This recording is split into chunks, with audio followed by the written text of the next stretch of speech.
people, yeah, some people would say, oh, that's it. And then it was like, okay, hold on, let me change this. Because they said it was too easy. Exactly. And why was it too easy? Because based on what people said. I know. And I'm saying, like, if we had to interpret why, if we had to make a guess, some type of educated guess, the reason why was if you contrasted a man throwing the guy in the ass versus a man throwing a female gorilla, it makes the option of choosing the gorilla just so much worse. Where you're like, okay, hold on. I disagree with that. Okay, we'll take a poll right now. No, maybe for other people, that's right. For the other people who are on the gay spectrum, they will tell you that, hey, so for you, doesn't matter. Yeah, that's my point. That shit doesn't matter. I mean, it's difficult, so right. Let me ask you this. Why in the past, when I phrase it, a man sleeping with another man, you said, no. Getting fucking ass by another man. You actually had to make that. The first time we tried that, people would say that's an easy option. I would choose the man. But remember what you said. We're not talking about the people. We're talking about you. For you, they're both equally horrible. But the fact that we want to change it. I know that based on everyone else's. But according to you, if you heard me talking to someone else and you're listening from the side, for you to say, no, hold on, right? It has to be this. And for you, you should be like, look, he's interacting with this person. To me, the options, regardless of the male interaction, they're both horrible. They're just as bad equally. They're squircles. They don't even exist in my brain. But for some reason, you have the urge to say, hold on, we can't make it that easy for the person. As if you automatically assume the person thought, oh, well, of course I'm just going to fucking take the guy. Yes, and the reason why is because it's, in my opinion, it's a form of projection. Because for all the gorilla choosers, hold on. For all the gorilla choosers, it makes you look that much worse. Go ahead. Okay, that's what that one is. Yeah, it's a little loud. I'm gonna say this, and it's a little open, but no one. Only reason why I interjected because I know you. I know what you were gonna answer. It doesn't matter who. It doesn't matter what position. It's gonna be a gorilla. It's like any position we be in is the worst option.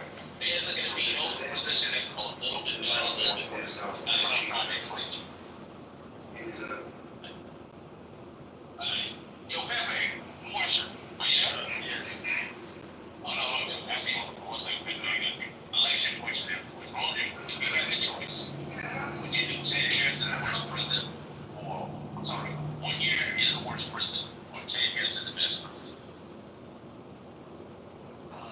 That wasn't the option. The 1 year this year in the worst prison, you get let right every day. I would not go to prison because I would examine the laws and I would make sure my behavior was in accordance with remaining free. No, you gotta go out there. Nathan, I don't know why you can't be a real nigga sometimes. I'm not gonna lie at this point. No, Mojo would be a prisoner of an impending war that just comes down. He'd be captive and he'd get that. Nathan, why is it a difficult question, right? Like, I'm with you. I thought we were on the same team, because, like, I feel like it's better to fuck a gorilla than to fuck a man. I think Listen, I never said that. We made this topic just for you. No, but listen, Nathan could was asked why is it we ask, like, is it better to get fucked by the gorilla or by the man? Like, it's still objectively better to get fucked by the gorilla than the man, right? You have to say yes. Just say yes. You have to. You know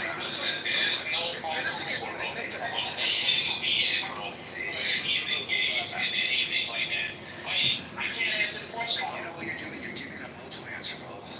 You just told me to participate here. Answer this. Listen. I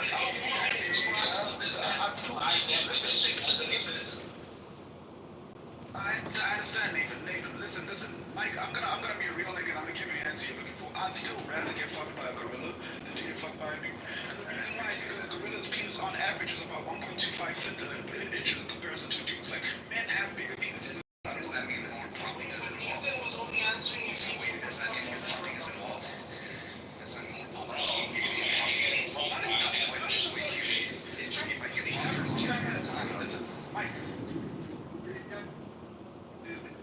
This is like the sickest, dumbest conversation I've ever heard in a long time.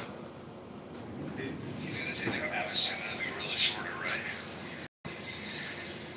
Okay, so you're taking the 1 year, not the 10, right? You're referring to the stamina of the gorilla, and I'm gonna assume that you're gonna say the stamina of the gorilla is shorter than a man, right? Yeah. Okay, so you're taking the 1 year versus the 10 year. You're taking 1 year of the worst versus 10 year of the best. No, it's not the same. Because there's other factors for what I consider the work. It don't matter, it's relative. However you define worst or best, it's still your shit. You're choosing the best option or the worst option. The jail thing? Never mind, it went over your head. Alright, let's go to Pepe. Pepe, what about you, bro? 1 year and worst person. I think. Oh yeah, you called all the time, bro. You tell me 1 year and the worst president in the world, right? Or 10 years and the best president in the world. I mean, it would depend. I mean, am I in a gang or do they have a strong show of force there where I can have these people? Use your mind. Don't let it fucking do it for you. If it's like, is it like, He's the worst president in the world. he's gonna join the light, you're gonna join the light, right? But okay, so let's say that I was part of He's the worst president in the world. It's not in America, I'll tell you that. Sure, so let's say he's the worst president in Latin America, but I just so happens that I'm a member of the cartel. The cartel has everybody paid off. In fact, in some prisons there, you can look at it, the inmates actually have guns, and we have armed men in our area. I mean, yeah, take it here. Amazing.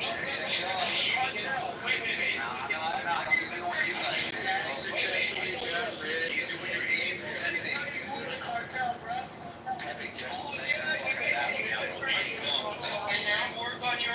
No, I'm not. Okay, so we're talking about you, not some hypothetical version of you. We're talking about you right now. It would be hypothetical because hypothetically he'd be going to jail. I know that, but I'm talking about him, not some hypothetical. I mean, personally, if it's the worst prison in the world, I'll probably, get food poisoning, possibly cholera from the water, get stabbed with a knife that gives me a deadly infection, lots of stuff. So I'd probably just go for the 10-year in the nicest prison. There you go. I just want to be Scandinavian prison, right? They get TVs, microwaves, they get if they have any good behavior, they can occasionally be in prison as long as they come back. How crazy is that? I get to have sex with a tall blonde occasionally, but then I get to go home to my prison and dump the bitch and not have to listen to her nagging complain. It doesn't sound that bad, really.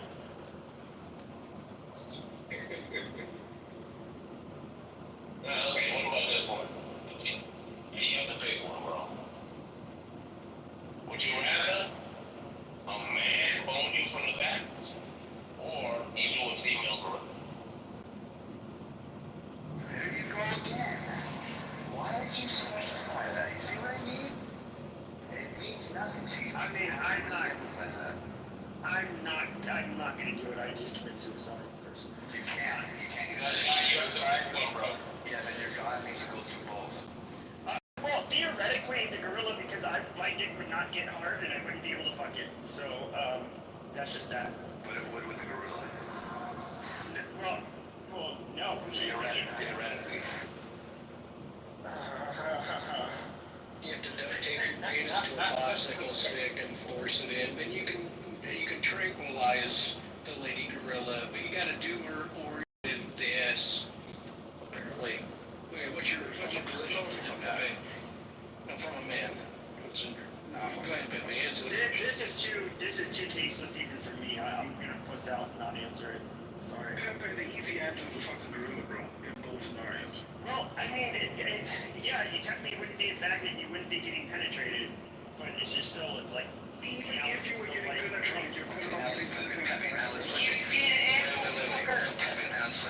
How about you giving it to the man, or you have to give it to the gorilla? Which one do you? Jesus Christ. I am dead, y'all. Hold on, man. Give it to a gorilla. This is so disgusting. It's the gorilla, bro. I mean, holy shit. Dude, there's they're both so fucking disgusting, dude. We know that's why it's a dilemma. They're horrible. You would never do it. But which one would you choose? The lesser of two evils, Pepe, that's all I'm asking. I mean, the gorilla's probably the less of the two evils, but I mean, All right, so that's two gorillas in a row. That's why you're a gorilla. You're the gorilla club. I'm a gorilla all day, nigga. Cheating, man. That's what cheating stood for, right?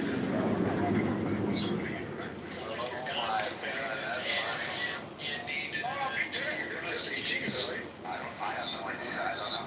Yes, that's what cheating stood for. Yeah, cheating, yeah, right. That's why the game had the best line in its 300 bars on it. Said, I got a clip full of bananas for you gorillas. Oh, yeah. Okay, just making sure. Cheating, nigga. I don't know why niggas are scared. See, the only thing is this, bro. Like, you can conceptualize yourself in a gay situation, right? Because on the spectrum, you at least must check and say, hey, my God. I'm zero, nigga. There's no possible world where Nathan, you're gayer than I am. No, Nathan, you can, which is why you're able to you choose. cannot. The reason why you can make a choice. Wait. The reason why you can make a choice is because the cost-benefit analysis is being processed in your mind as to which is the better decision.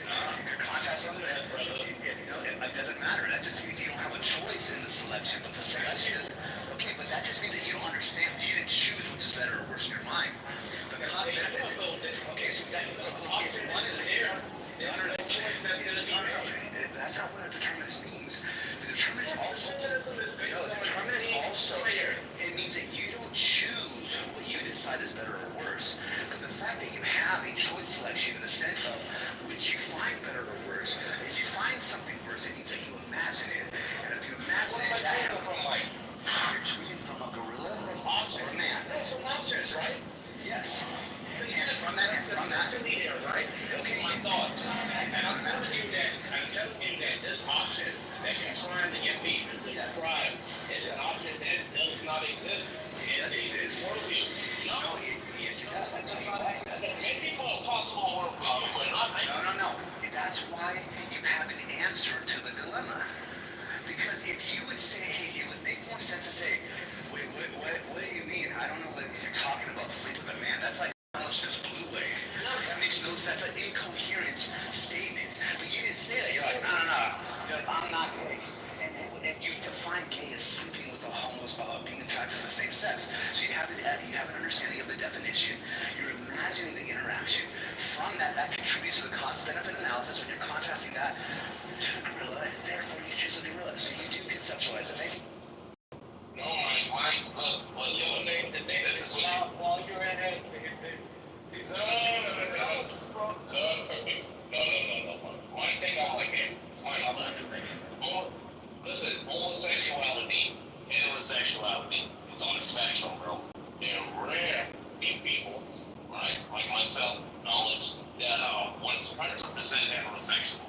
Meaning that there is no perception of that individual doing anything homosexual. Because for him, for that individual to do something homosexual, that individual will not be himself. Right? So you're willing to compromise on that. You're saying that, hey, and you were saying that, hey, well, I can picture myself in a situation where a male is doing me from the back. For me, that's a square circle. That in Nathan's worldview doesn't exist. That's like saying, hey, put Nathan in a situation that can't possibly exist. Well, what I mean by that is this. It's like, if you can conceptualize it, there's a possible world in which it exists. There's no conceptualization where that happens. No, I cannot. I'm telling you. You can't. Why could you call you? Why would you have said Never do it. You can say them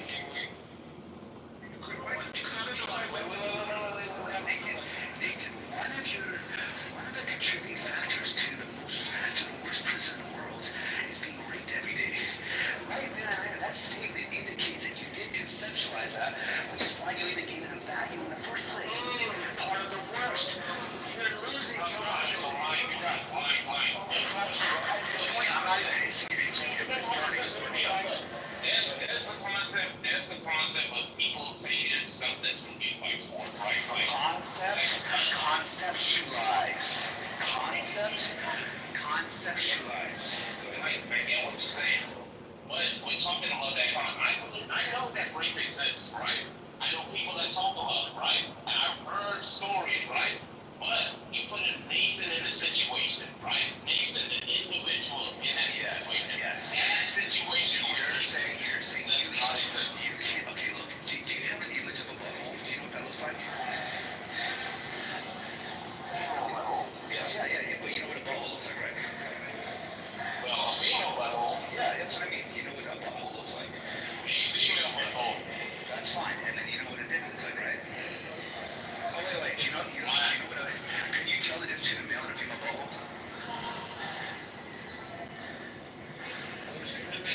Hold on. You might be done right there. You're about to be done right now.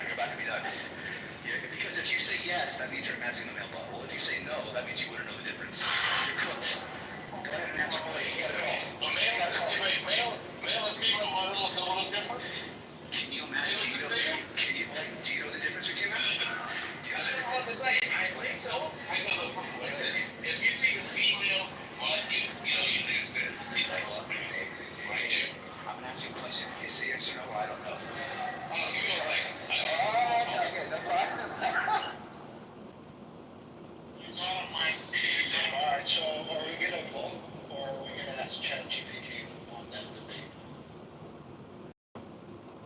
Because I think that's a win for psych. I agree.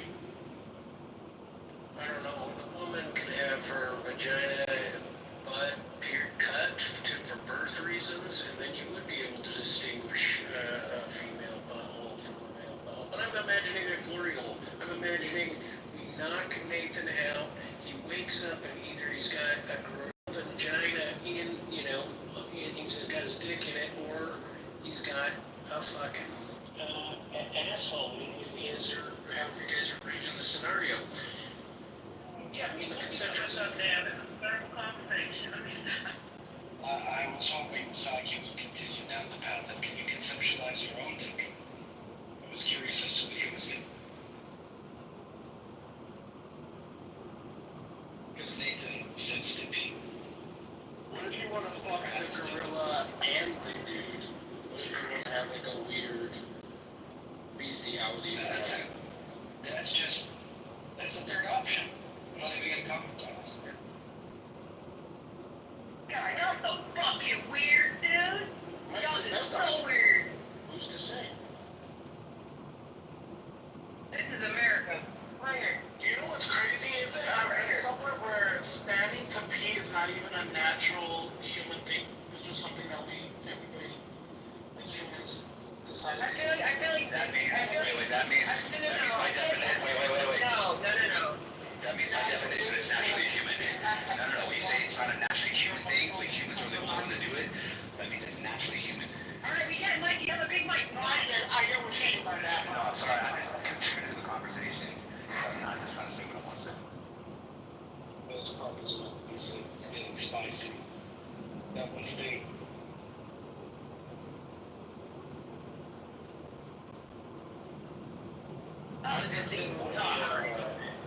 I prefer to sit down to pee so I can watch TikToks and take naps and just lean your head against the wall, You don't want to sit full on now. But I agree with that. it does help with your muscles and everything else too. Your pelvic muscles. When you sit. Sometimes for fun I stand at the edge of the sink and see if I can piss into the toilet. And have you? Sometimes when I take a piss, I flush the toilet and see if I can finish before the toilet flush. I've done that several times. The ladies don't know that like if you stand this piss, we're actively pissing stains off the bowl. It's like a public service. Yes. You have to like attack the stains. Do you aim at those little discs that they put in urinals? Or when they put ice in the urinals, you aim to not as much as. That's a recipe for disaster on the puck though, because that could do you dirty and splash back. That's a problem. You need to try to stay distance. You need to hit the optimum angle to make sure backsplash is not a problem. And if backsplash is a problem, you just wash your hands really aggressively fully in leaving the sink for splashing water in. No, I mean, at least 6 feet away from wherever urinal. I don't care who sees. Bro, I'm telling you this, bro. It doesn't matter if shit can splash on your feet, bro. It's gonna splash on you. It's just splash. 6 feet distance, Nathan. Only 6 feet. But maybe. This is another good reason why grown men should not wear shorts and flip-flops, especially in the same I was time. just about to say the same shit, bro. You know you got pissed. Yeah, isn't it a thing where you flush the toilet, there's like shit that, like, you don't see in the air that comes. Yeah, you wear jeans all the time. You can't wash that off. There's no chance. You're walking around with mixed jeans. Congratulations. From someone else, too. I would take his jeans over his legs, I'm just saying. Not me, 'cause you can You only can put clean legs. you can clean the one on your legs though. The jeans is gonna show you the wet spot. You can wash jeans. I wash It's gonna show a wet spot is the point. Your legs, you will see a wet spot if you dry it.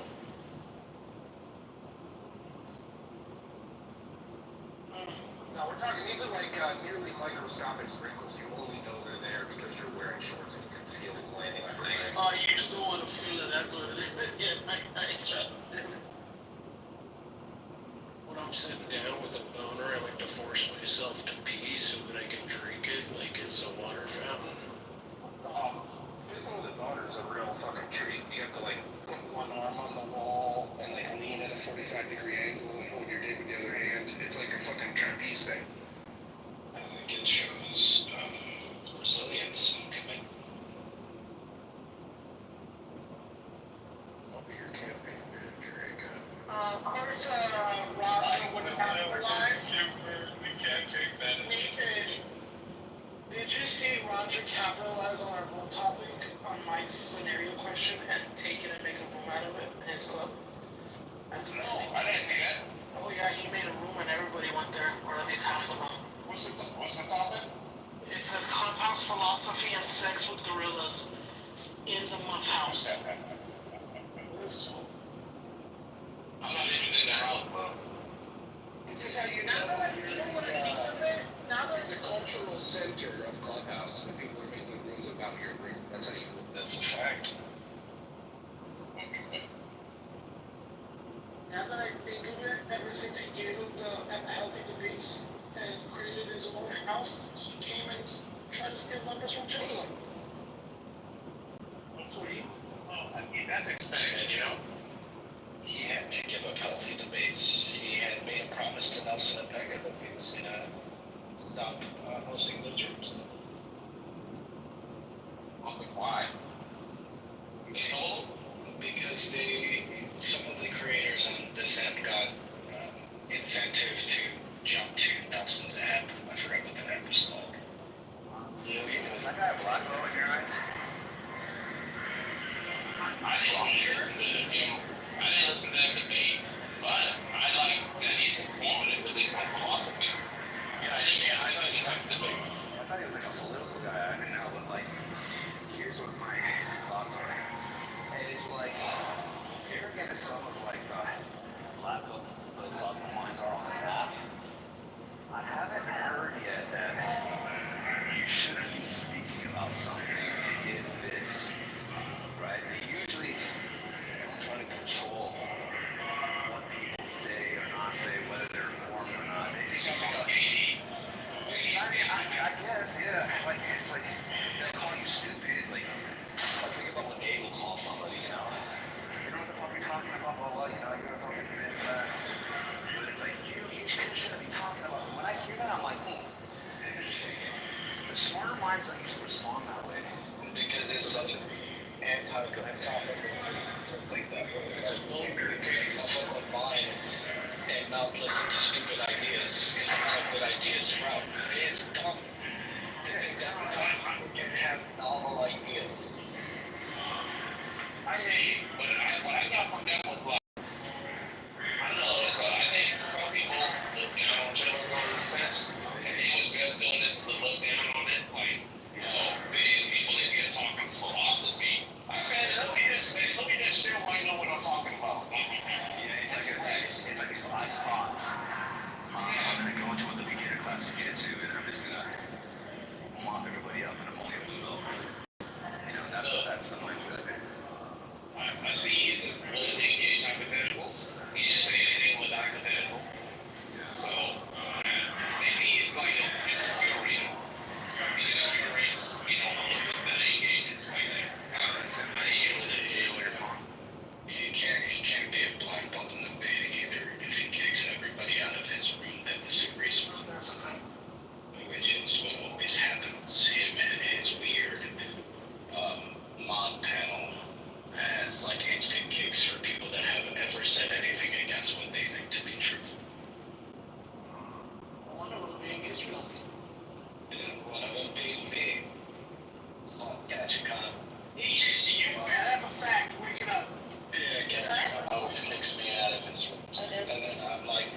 guys call that fucking, that molester, that sex offender?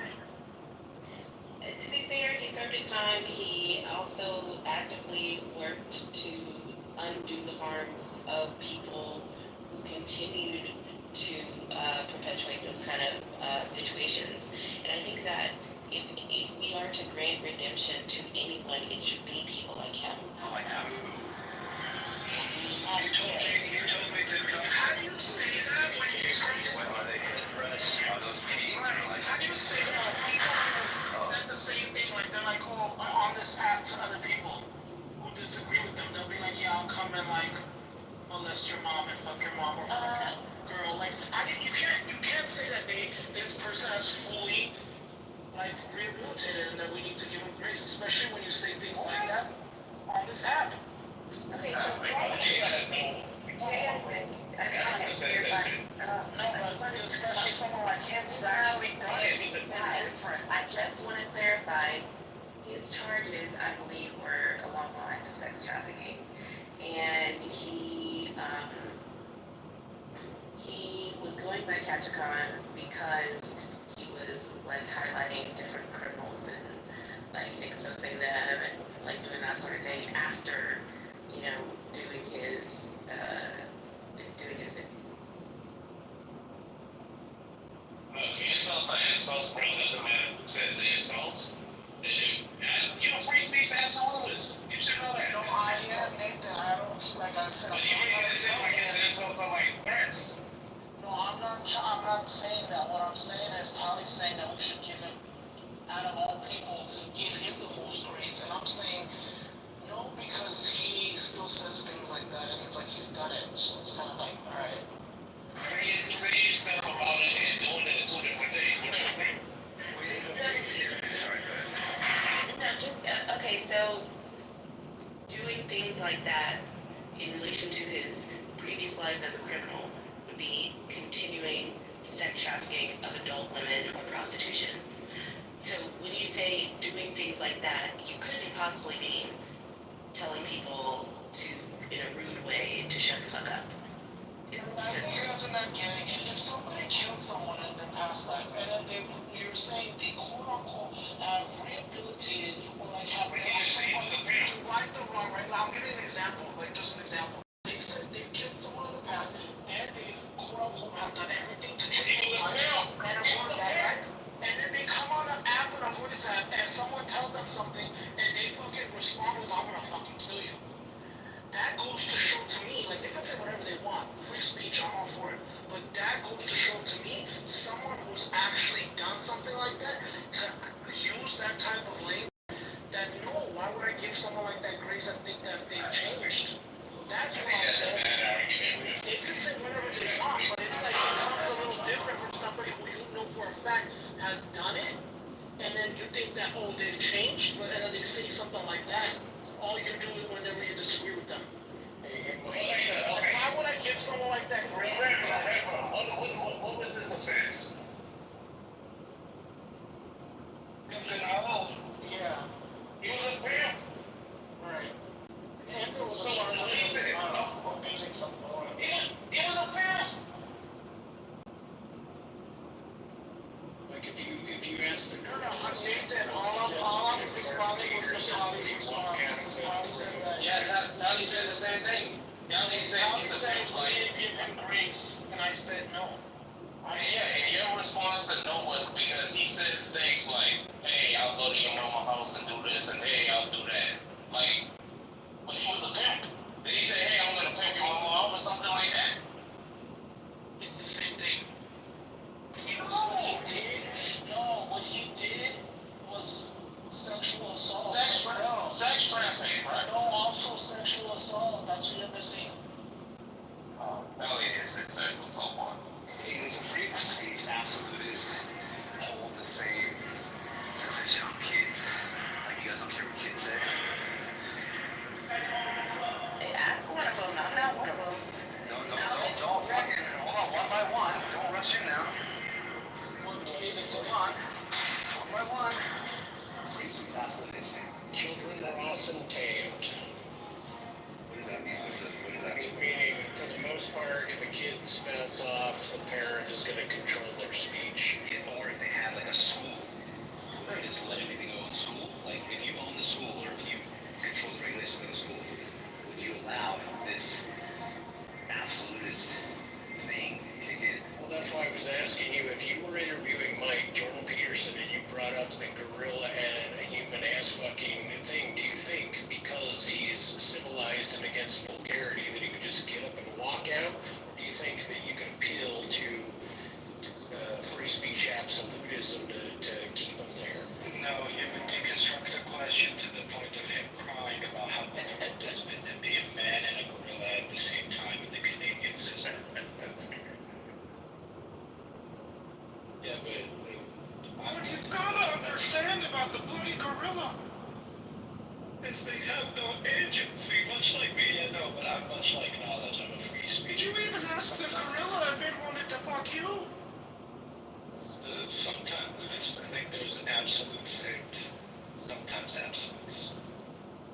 And one of those sometimes is kids can't say shit. Sometimes. I don't think I'm this absolutist thing. Like I would really have to examine it. Because in a way, it's kind of like, yeah, I don't know if there's too. I don't know. I don't think I would. yeah, you want to enculturate your kids. You don't want them to be fucking telling their teachers about cunts and fucking ass fucking and whatever. I don't want people talking to my kid that way too. You know, technically, yeah. Like, unless you have like, you're beat the shit out of the absolutists, you know, that's my speech, or at least try. You can't win all the time, but yeah.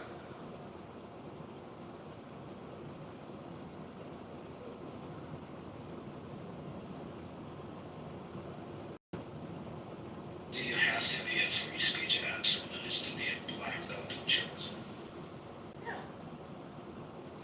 It's definitely a black belt. Listen, man, I don't think speech should be free. I think you should earn the ability to speak freely. Maybe set up like a course, you know, that way you could check someone's. Because if you're going to be in a free speech place, you gotta at least agree that, hey, you don't respect that. You know? You don't have to respect my speech, respect my feelings. That way, I can say anything I want without you being upset. And that's hard. There's a lot of sensitive people. Expensive speech, like if your kid swears, you make them put a dime in their allowance in a bucket, you make them pay for it.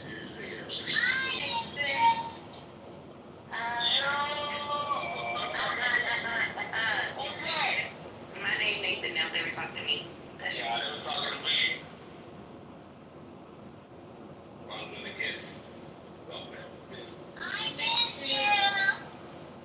I miss you too. Oh my God. Not gonna kill me, man.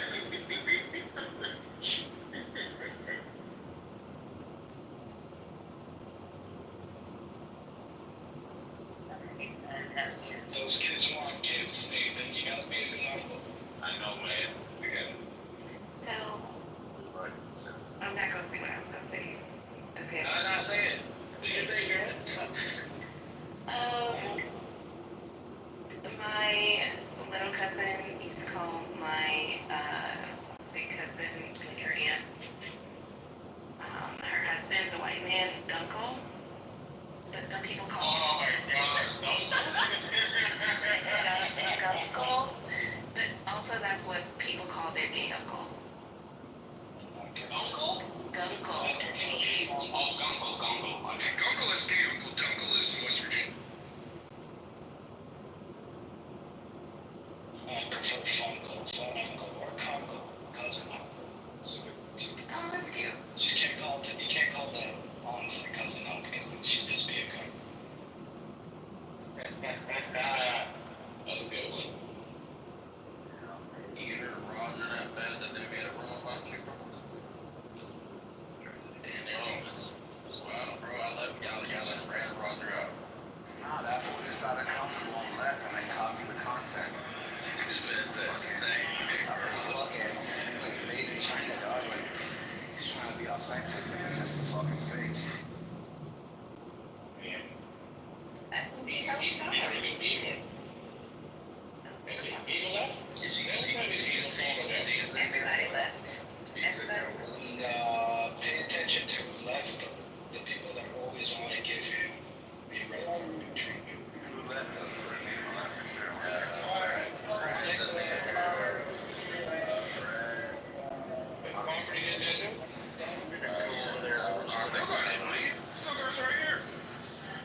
Friday, and so we can play PlayStation. Bye. Big ass still going. We got Ali the Pakistani in the room. What's up?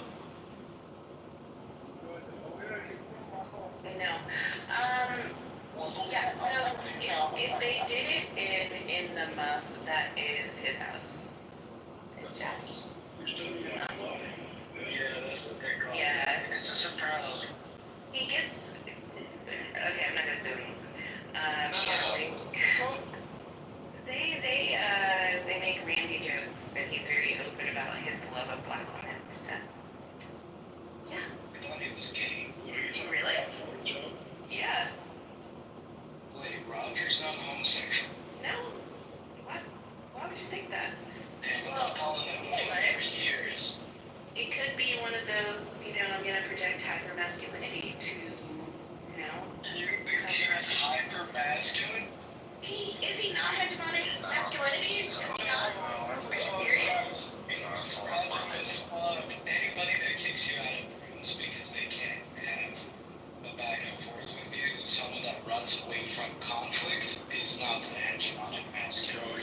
Kicks you right back up. Yeah, he used to. So we would talk about Israel, and then we would talk about like his libertarian deals. Oh, kick all the fucking time, me along with other people. And then Kachikon became a mod, and me and him.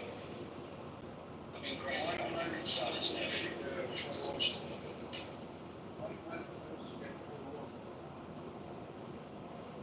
I agree. What if you get no bitches, like in Pakistan? Then you take little boys' budget buses. What does hegemonic mean? Hegemonic as in the definition of the word, or in terms of Like, how are you, right? Like, how are you? you impose your will. Hegemonic means to impose your will. And you're saying he is that thing or it's not that thing? Also, I know humans are not okay.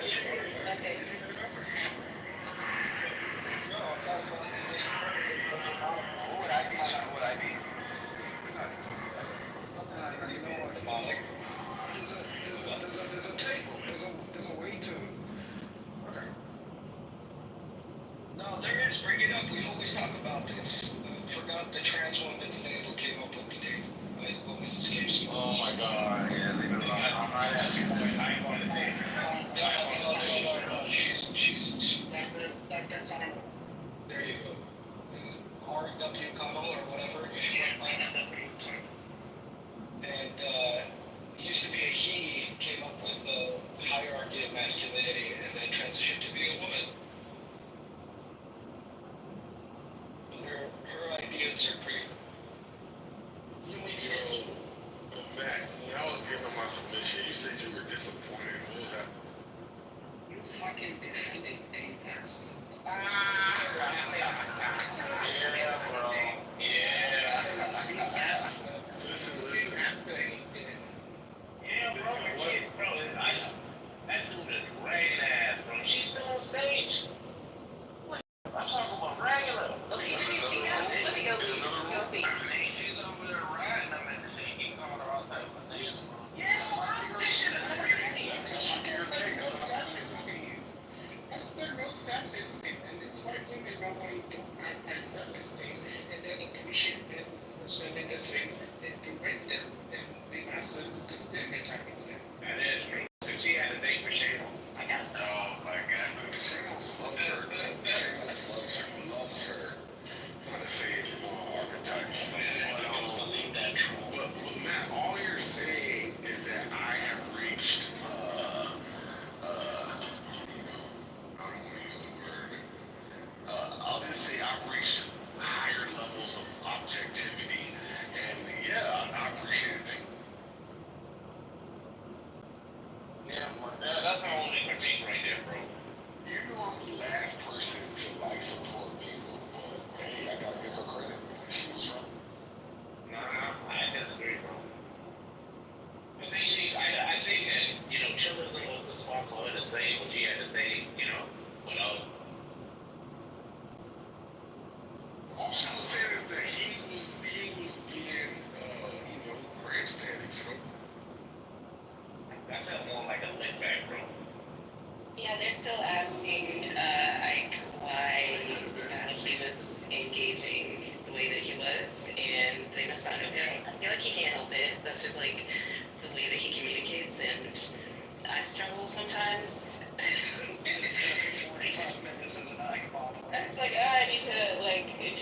attention to every word because he does the same thing I would say B Master does. But they start out like wide lens and get granular, and you just I don't know, it just takes so long to get there as well. I lose focus and sort of forget where we started or why we ended up where we ended up. I think it's a bitch when he talks, bro. Meanwhile, I don't look at that as art. Maybe some people might look at it as art, but I look at that as a whole bunch of like built up emotions and like ideas and like it's almost like a kid that's like saying, hey, I want to do this and I want to do this and I want to do this and I want to do this. It's like, Yeah, it's funny that you kind of remind me of my kids sometimes when she gets excited. There's like so much content. yeah, it's like overload. They don't have the capacity to like spit it out. And you can hear it because sometimes she'll kind of like stop and then start talking about something else. And I think it's like, I don't know, it's innocent. It's like it's just a hunger for you. I don't think it's innocent. It's called emotional. I like it. About her age, emotional. Come in here. I tell you, you ever see on TV the conversations tend to gravitate towards her person instead of actual subject.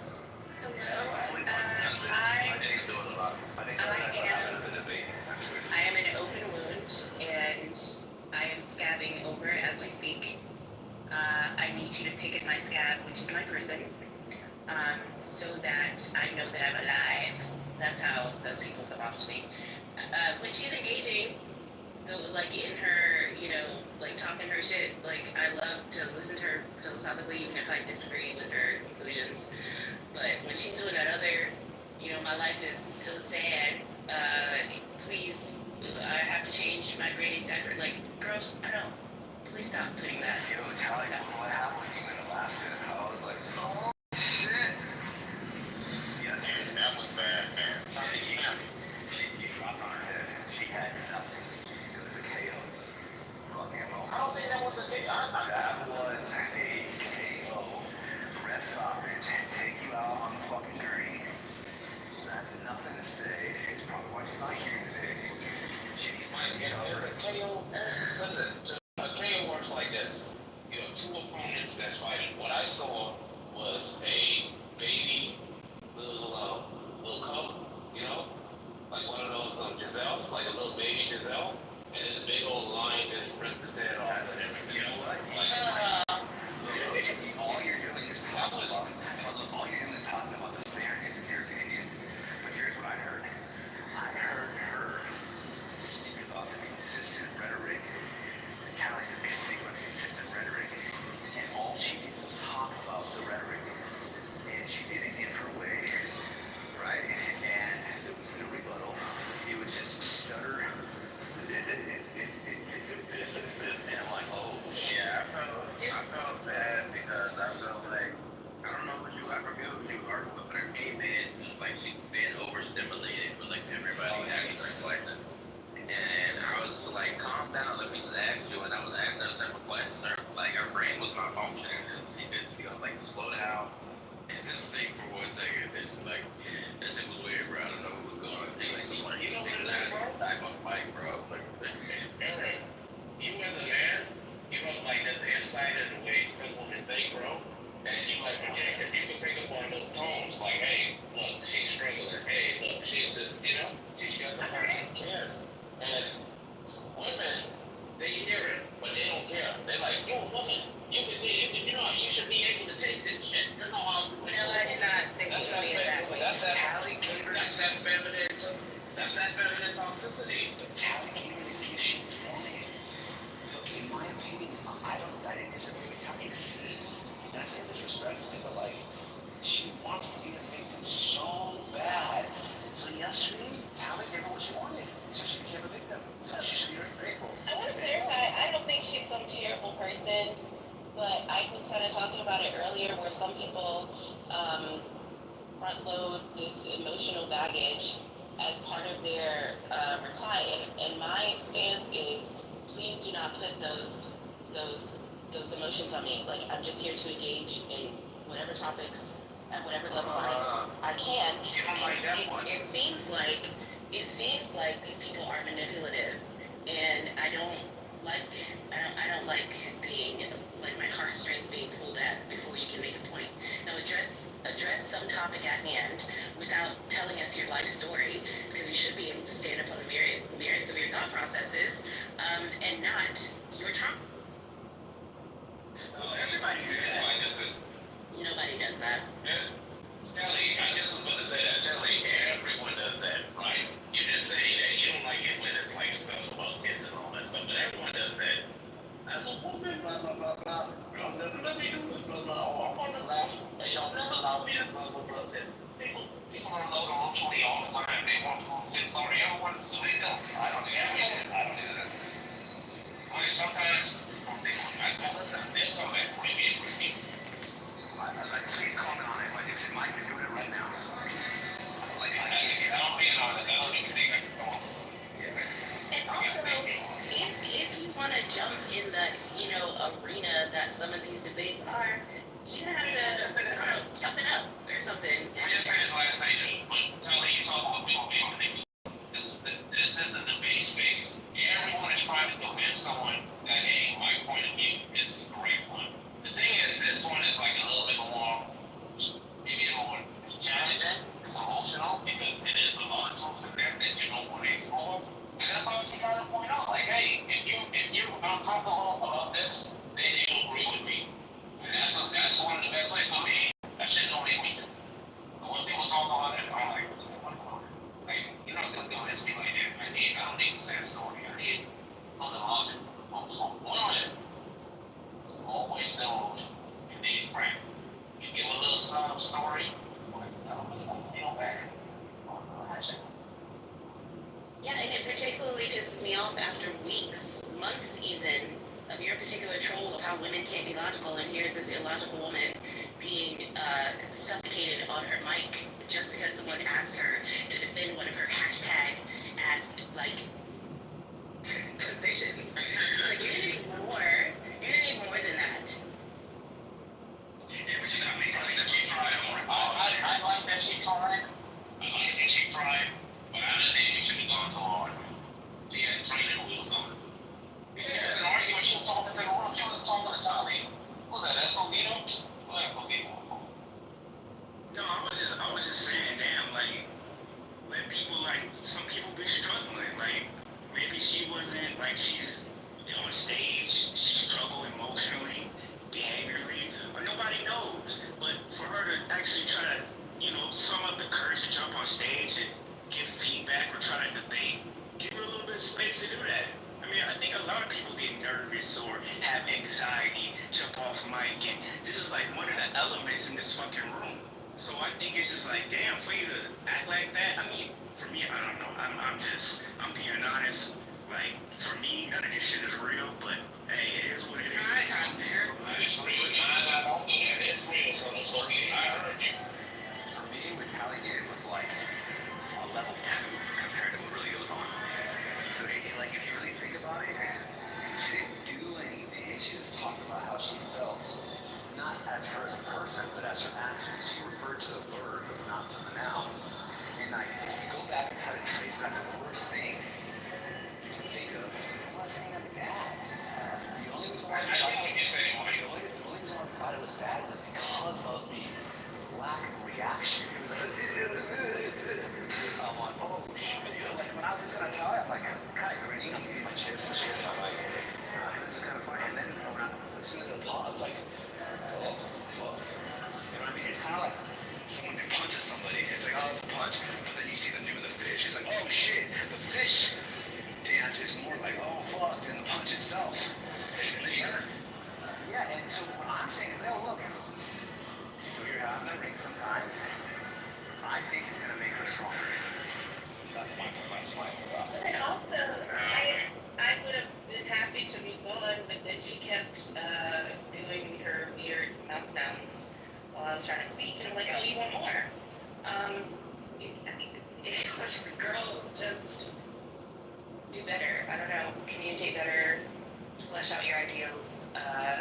Just give me something more than your trauma because and I said so in the chat, like, I'm sure you're familiar with the concept of consent. And I'm telling you right now, I'm rejecting the invite to your pity party. And I also do not consent to, like, whatever offloading of your bullshit. Like, I don't have the space for it, and I just don't want it. Do something else. So wait, you get someone from talking? Like you gotta be, listen, I get it. You know, let me just say this one thing. I get it. That shit is annoying. It's like, okay. But I'm just saying, it's how you go about it. Now, if it was someone else, I would have been okay. But if you said it like, hey, what did they say? You tried to say, but it just didn't look good, man. Yeah, it didn't hurt, Brendan. It didn't look good. It looked like he was taking advantage of someone. Yeah, that's what it looked like to me. Only because the way she reacted, not because Vitaly said. Listen, Mike, I don't know what you. Listen, I see. I've been in some uncomfortable situation where I saw like people beating on their girl. And so, you know what I'm saying? Like, and afterwards, I'm like, yo, in my mind, that's fucked up. Or someone cussing at their kids, bro. Like, that's fucked up. Even if they feel justified, like, hey man, you're doing something wrong, but you're doing something that's just like that happened, bro. Yeah, I didn't see it that way. But I mean, maybe You saw it that way. I'm used to the rhetoric. To me, like I said, it was primarily because of the reaction. But how about this?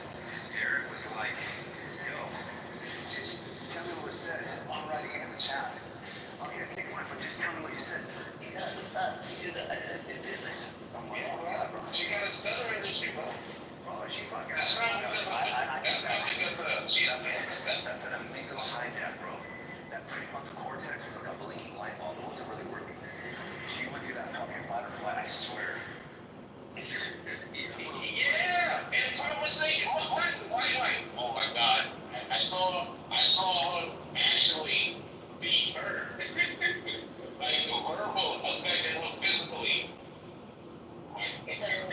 We're putting up guardrails for the tards now. The white belts, always. Especially the non-confrontational ones. Especially those. Like, I can understand the confrontational ones, like your arch nemesis, so you like to portray sometimes like the ESPs. You know what I'm saying? Like, I get those. Or the marks. I get those. But Alaska, she's like one of the sweetest people in the world. It is not sweet for you to constantly trauma dump onto me, who is not an open, like, wound, like. When she was talking, she was talking a little wrong. She didn't say Charlie. She was talking a little wrong. And Charlie was like, no, she's talking to me like it's the only one. No, I didn't imply that she was only talking to me. I hate most of the contributions that start with, this is why I'm traumatized. If you can sit through my trauma, here's my opinion. You could just start with your opinion. You know, listen, some conversations I don't like, right? I don't make people feel bad. I want to put someone off just because it's going like that. And the conversations, it's like those. Sometimes you do. Like the conversation. Sometimes you do. It's probably one of my favorite sides. I don't care. Shut the fuck up. You know what, bitch? I'm fucking moving now. Shut up, bitch. I remember I was like, oh shit. Shut the fuck up. That's your go-to. Those are your words. Or four.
as an individual with people. You had someone taking that one? They didn't call me smart, but they call me manipulative. Yeah. My wife. Okay. I mean, Oh, that was the other thing. That was the other thing that pissed me off. Put your wife on the phone for like 5 seconds, and this weirdo bitch came off.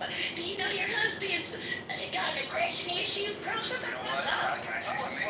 No. Thank you for that. No. Because internally, that bothered me. I'm not gonna lie. Yeah, I did. I'll tell you why. I didn't know that. No, it's okay. That was part of why I was. No, I appreciate that. Because I was like, look, here's the, it's kind of like when people say I take steroids. It's like your position as far as being so weak, like automatically puts me in a fucking box of aggressiveness.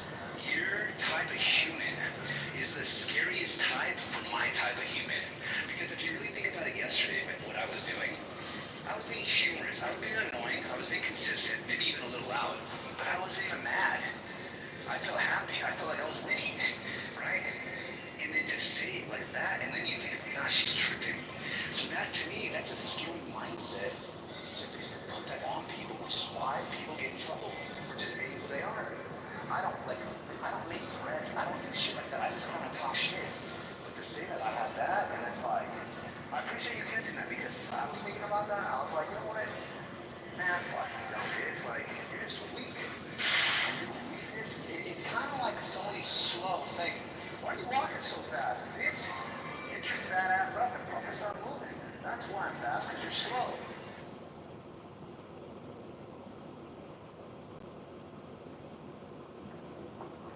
I just wanted to say good afternoon. Now, it's true that yes, go ahead, Nathan, sorry. No. I just want to say something from schools where it's like, you know, that someone, you see, you know, Yeah. Oh, I was all these big bags. But she had a rough day. Sympathetic to launch that. You're like one of the nicest people in Timberland. The nicest. So it is nice for her to constantly do that weird shit by trying to emotionally manipulate people into not fighting against her stupid positions. That's nice of you. It's the tactic. That's a tactic. And so the main one.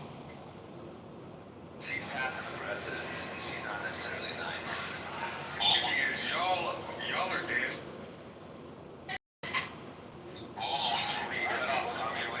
Like that. No, don't fucking laugh. I said y'all are dancing around the elephant. Oh, I love elephant. We try to her up to be annoying her. We tell her go and get beat.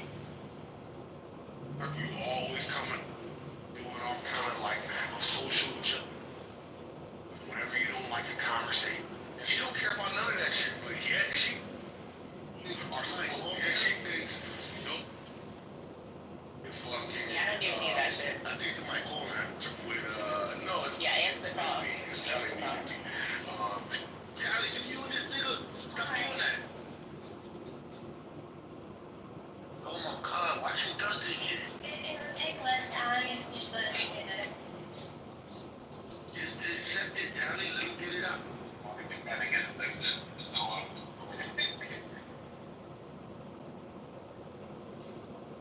Yeah, I don't do any of that. I am as repulsed by the constant heartstring pulling as I am by other things that I've been like more loud about. Yeah, it's happening. Whenever we talk about it, you lose your mind. Your toughness. Oh my God, why tell her what to do? Yeah, your toughness has not increased. You wanna fuck. People put this black nigga right in. It's like, she doesn't want to hear it concrete to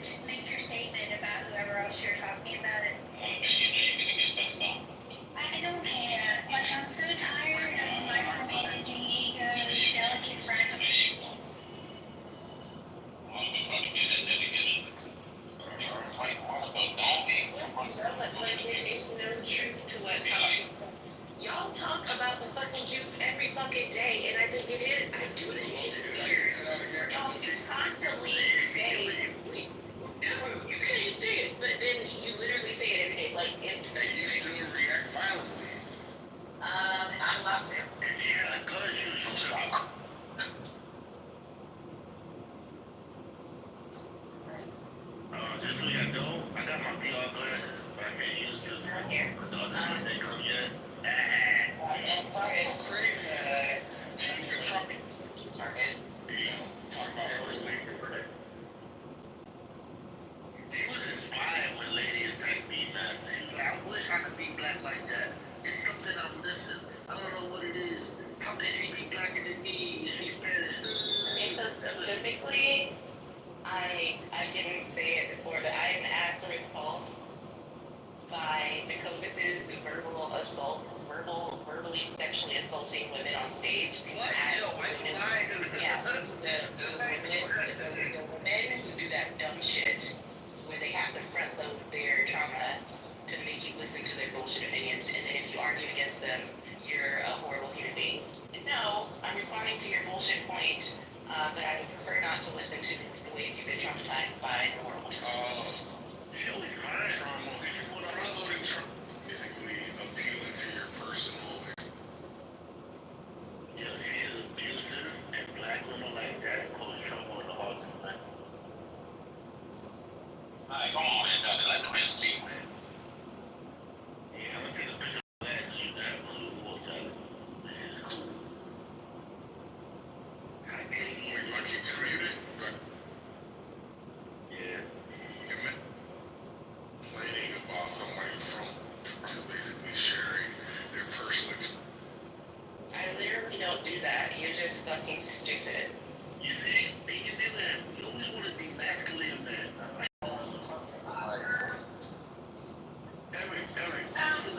Eric, didn't you have feedback Friday for us that you've been asked to try to get out? You didn't stop Christian? See, this is why every time I help with you guys, it's like, No one asked for your help, idiot. Eric did it fucking 2 hours ago, bitch. No one asked for your help. Eric did. It's in the chat. You morons. Oh my god. Dumb bitch. Hey, Eric. That's really unclear. Shut your fucking mouth. Oh, no. Yeah. Get out of it. Get out of it. Let's just go and fight. That's what they want to do. No, I don't want to fight. I don't want to fight. I actually want to have a conversation. Is there anybody that has a topic? If you don't want to do feedback Friday today? Is this the overseeing? Ain't nobody asked for your bitch ass talk. Look, the biggest tyrant in here is you. And you need to understand that. Shut the fuck up. Like, I don't give a fuck. No. Shut up. I know you don't, and you ruin widows and children because you don't. You don't care. Putting guardrails on to protect obese white women ruins children. So fuck you.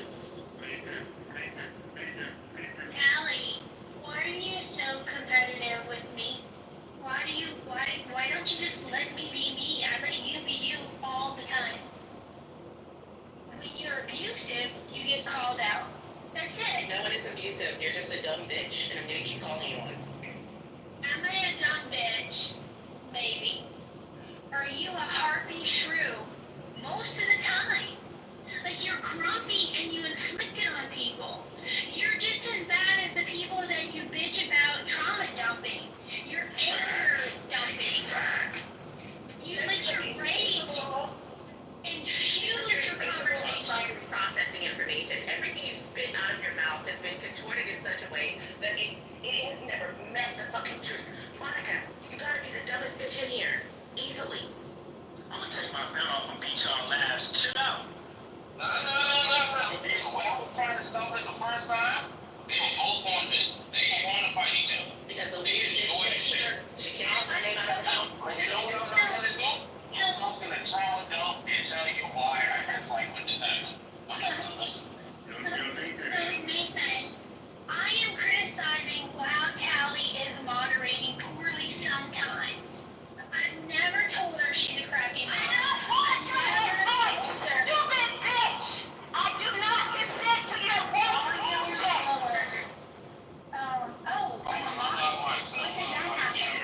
happen?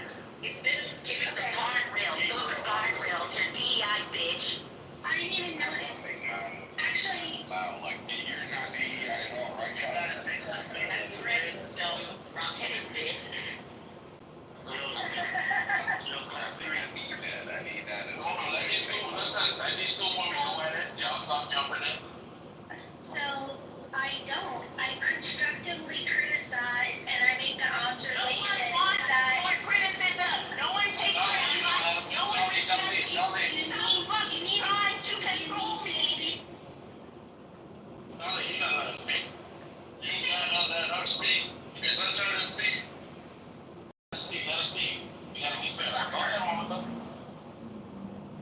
So I've actually stopped telling Tally when I think that she is over moderating. I just go straight to Nathan and Knowledge, and they know it. And it's their choice to not correct her when I think she would benefit from some correction. It's not like it's Nathan acknowledges. And you know what's really funny is when I do wrong, they tell me. They don't tell you when you do wrong, which might mean they've either given up on you or is willing to lie to you because you provide them with something. What do you provide them with? Oh, you provide them with labor because you work your ass off in the rooms that you curate for them. So maybe, Tally, instead of directing all your venom and hatred at me, who doesn't have any animus to you, maybe you can reflect about what you're doing. And girl, fuck you. I don't care about your thoughts. I wish you would That's stop fine. arguing with me. You are That's fine. stupid. I do not respect you. And then on top of things, I don't need your respect. which means I don't need your appreciation. I don't need your admiration. I don't need anything from you. I don't need anything from you. The only thing I ask from Nathan and Knowledge is if I provide any value in white belts and chillism, and like, just let me know. Because I'm honestly only here. I'm only here because of Nathan and Knowledge and a couple other people. So when people are telling me that I add no value here, that I'm not wanted here, that nobody likes me, and you guys don't say that's a lie, you're lying because you're hateful. You're hateful fly. Kleenex, bitch. Just come to You the hate fucking cry. No, I'm just letting people know. Come on, you gotta let it get a point across. Go You ahead. know, so let me see, do I have anything else left? I don't know if I have anything else left. I am looking for my replacement.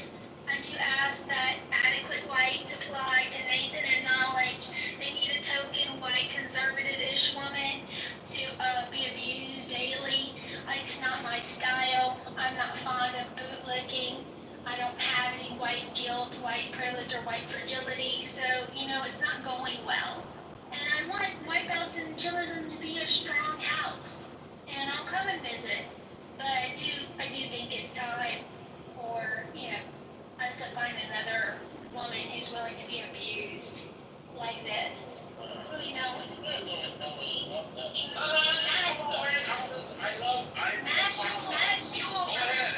nearest gas station in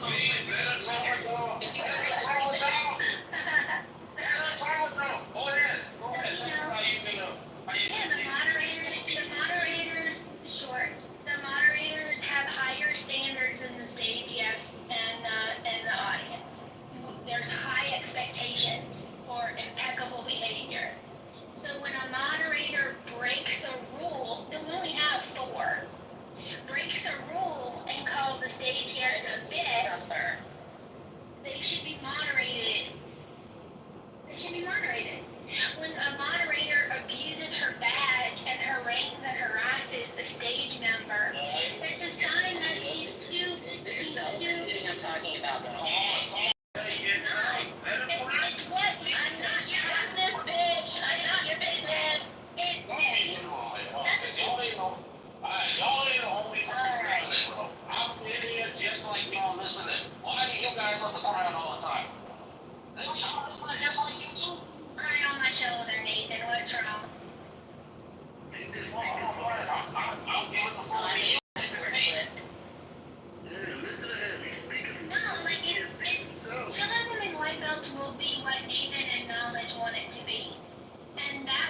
sometimes that we kind of lose framework that we work around. And there's inconsistency. When there's inconsistency, it's difficult because I'm a rule follower by nature. You know. All right, Tally, go. As I was saying,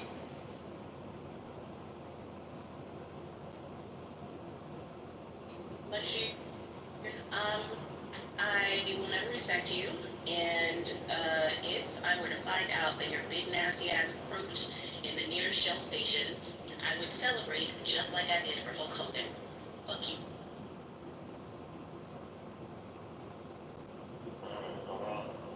I just say this. Why you gotta bring the monster into it? I don't know what I'm looking.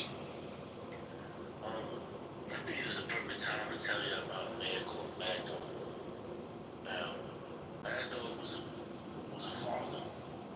And one day, I seen Mad Dog come to the house and beat on his wife. And me and my little brother trying to defend my mother. And Mad Dog didn't give a fuck. He just drank more liquor and started one punching. And the more courage we got, he started hating us. But one day I got the courage to say, Mad Dog, you're not going to hit any of us. So I took that gun out of his shoe and I drew it on Mad Dog. And boom. I've been defending little brother ever since, but now little brother gotta be big brother. 'Cause I can't do it no more. That's Mad Dog. Did Mad Dog message at least 3 to 5 people about like how to get along with you because they're obsessive fucking weirdos? Did Mad Dog do? You never saw Loki. You never saw Jason Edwards? Yeah. I don't know that I have. Man, why is that? Say, Charlie, you know, like, that's what we just goes. But let me just say this, look. Sometimes you don't know when you're evenly matched. Now, Charlie has a way with words. Charlie sounds quick, convincing. Charlie sounds serious. She sounds just like a black woman. Someone you don't fuck with. Right? And it's another black woman. And that's what a lot of people ain't used to. But when they hear an educated Southern woman, you get serious, people are intimidated. Like, on Clubhouse, this was my question on Clubhouse, has anyone ever told you that you're smart and you made me feel stupid? Not even stupid, you use your smartness to hurt people. Has anyone told you that on Clubhouse? I think that's science. So, Were you asking me?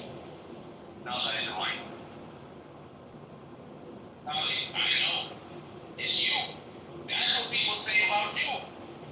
So I just want to say this, like, if you don't think that you have any power, think about your victims. Think about how your victims feel about your power. You gotta really put that in perspective because you feel bad when you're talking. And I know a couple of women felt that way because they. And another thing, and last thing, I just want to say this. Look, Monica gets on your nerves, you get on Monica nerves. Like, we're all involved in this shit. I don't like it, but I'm not gonna just cry and let you know how much I dislike it. I'm not. I tried that. It doesn't work. You know what I want to do? I want to just listen. And I'll get on. And I'll make it fair. I don't get one go on.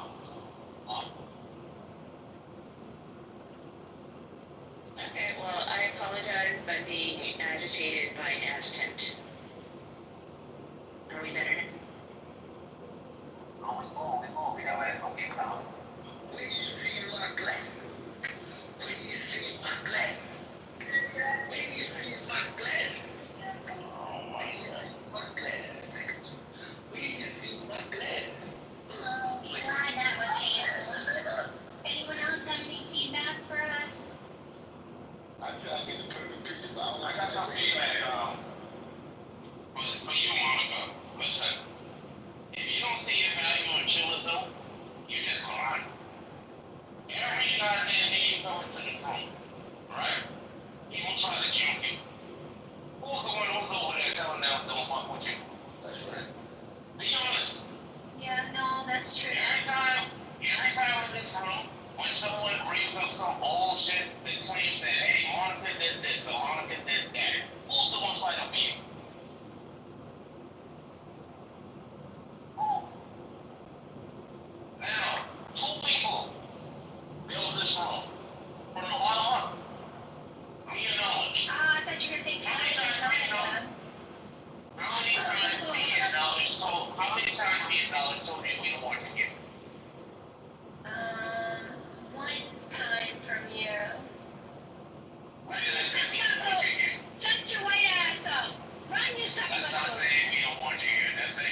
Thank you. I have some feedback. Very quickly. Alaska.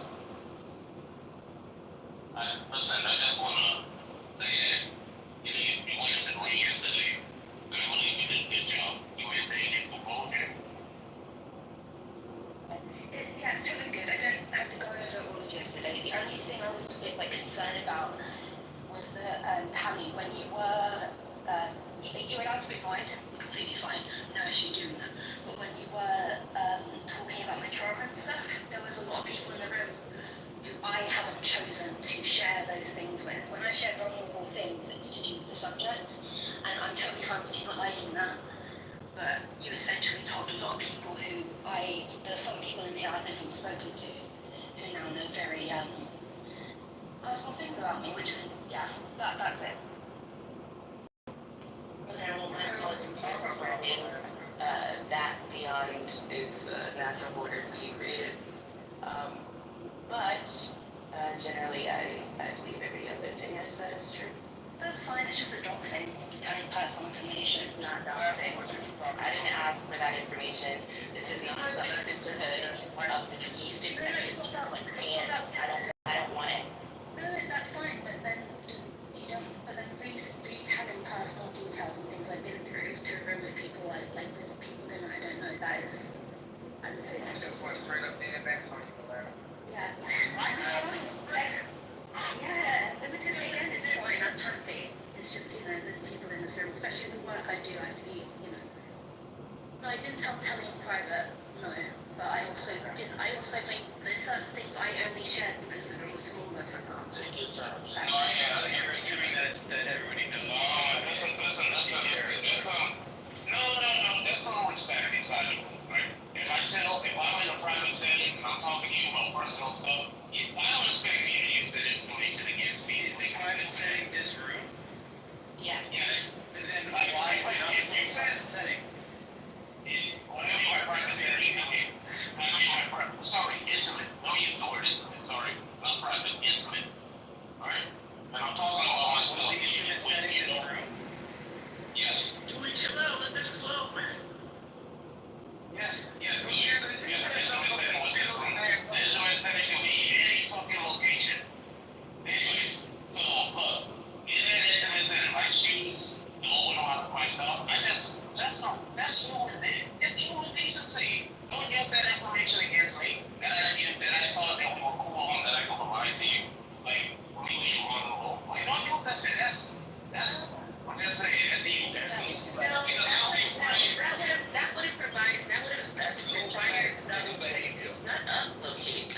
have required some consideration of the people who were listening. That would have been her checking in like a properly therapized person to know that everyone doesn't want to receive the trash. You don't put it on everyone. Everyone will jump on and complain. That's just you. That's the same thing Bill was doing when Bill was like, oh, we in this room don't need you here. No, that's just you, Tony. I didn't say she couldn't be here. I just said I don't want to be part of this. You saying we don't want. You were saying we don't want. No, I didn't say that. No, she just said everyone. Yesterday, Hold on. It doesn't matter, but just now Teddy said everyone doesn't want to hear that. She's included in that everyone, and if she doesn't want to hear that, That's not right. That's not my point. My point is that when she included everyone did not jump up. Everyone did not jump up and respond and jump on that bandwagon. Only her. but everybody She needs to say, hey, I don't want to hear. I'm gonna try to. But she's not wrong for saying everybody doesn't want to hear that. You're fine. I'm gonna tell you. Okay, you know what? Fuck it. I'm gonna tell you. I don't want to hear that shit either. This is not. That's not you. You would tell me.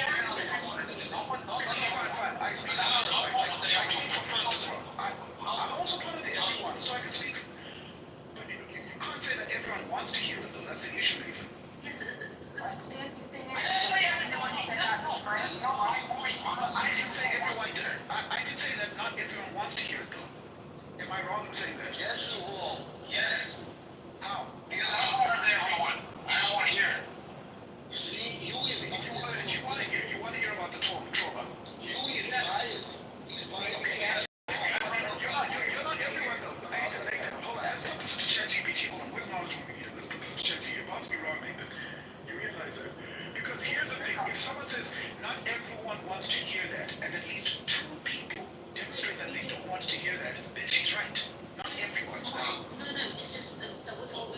think having said yesterday that everyone doesn't want to hear, no one wants to hear that, blah, blah, blah. But it's not like I know for sure you didn't say. He did say that. I heard him. Loki, you're not a reliable witness. Lies, nigga. Listen, man, listen, I'm gonna do this. And I need y'all to look at, listen, that's the one thing I hate with fucking women. One thing I hate with women is that y'all don't know what an apology is. It's like y'all redefine apology. Oh, an apology is when you hurt someone's feelings, right? You hurt someone's feelings regardless, you apologize for hurting their feelings. Not that saying that you wouldn't hurt this person's feelings again. You're talking about that time. You blew up. So no one can say that you blowing up, Tally, right? So, No one I asked the next time, want to take their towel and response. trauma dump, could you just let me know so that I can? No. You blew up, right? So it's not a problem when anyone else does it. Please, you're not listening to me. You're just talking. It's me. You're just want to be like, hey, you're just want to, Tally, listen, it ain't about everyone fucking else. Every time it's like, oh, everyone else does that, why can't I? Because you're better than them. You're well-rounded. Like, come on. Anyway, no, my point is this, Tally. At the end of the day, you did something that she disliked, and she did something that you disliked. I think y'all need to square up and at least acknowledge that y'all differences are, that y'all two have some differences. Because even though you feel valid, she feels valid in talking about what she wants to talk about in a free-ish speech space, right? Like, you know, Charlotte is a free-ish speech space. Like, I listen, I hear Charlotte Day every fucking day about what people. Anyway, that's not the point. The point is that we all have to deal with it. We all have to hear it, right? And regardless if you don't want to hear it, you know what I'm saying? That's the equality letter. You don't have to roll over people. You don't have to. You know. But if you do, acknowledge that. Like, that's not a given. But if you want to be the person that blows up, I get it. That's your character. Okay, I get that. But I don't think that she's telling. I don't. But I'm saying that you know who you are. I just want to say one thing. I don't hear what you want to say. So, It's not you. okay, the next time someone, without my express permission, unloads their private experiences of a traumatic nature, although I would appreciate fair warning so that I don't even have to hear the beginning of the stammerings, I'll just leave. Please don't come back. Shut up. Just turn everybody, let's just, and then I'm going to imagine that in my absence, you'll just hold each other and cry, because that's what we're doing for. Tally, listen, every time, I'll tell you what I started doing. Every time I listen to people talk about some shit, whatever they're talking about, whatever she's talking about, what she's talking about, I just leave. I simply just leave. Like, oh my God, I leave. When certain people talking about stuff, I just leave. Nathan, sorry, I had to drop for a little bit. Do you make a distinction between when someone shares something on here in a quote-unquote intimate setting and when it is reshared in the same place? How is it not intimate still? If it's the same room. No, it's not the same people. But how so now we're supposed to keep track of who's in the room at one time? Hell yeah. If it's an intimate setting, right? What do you mean intimate setting? Define that. You just don't fuck everybody, nigga. Okay, look. Let's say this. You and your wife, you go to a restaurant and you guys sit in the back in a secluded area, right? And you guys conversate with each other. Compare it to a club where everyone is in the same place at the same time. That's a different room altogether. We're saying something shared on chillism, according to you, is intimate at one moment and not intimate at another moment in the same space. Yes. So we're supposed to keep track of whether or not something is shared in a setting that is intimate, therefore can't be reshared. I think you understand what I'm trying to say. I understand it. I'm saying it doesn't apply. The standard doesn't apply. It does apply. How are you then to define the standard? When is this? Is it intimate right now? Are we intimate right now? I don't think so. How am I supposed to know? What I mean by it? No, listen, I'm explaining to you. Everybody, what I mean by it? Do it. Let's answer their question. Look at my PTO. You're back in your cage.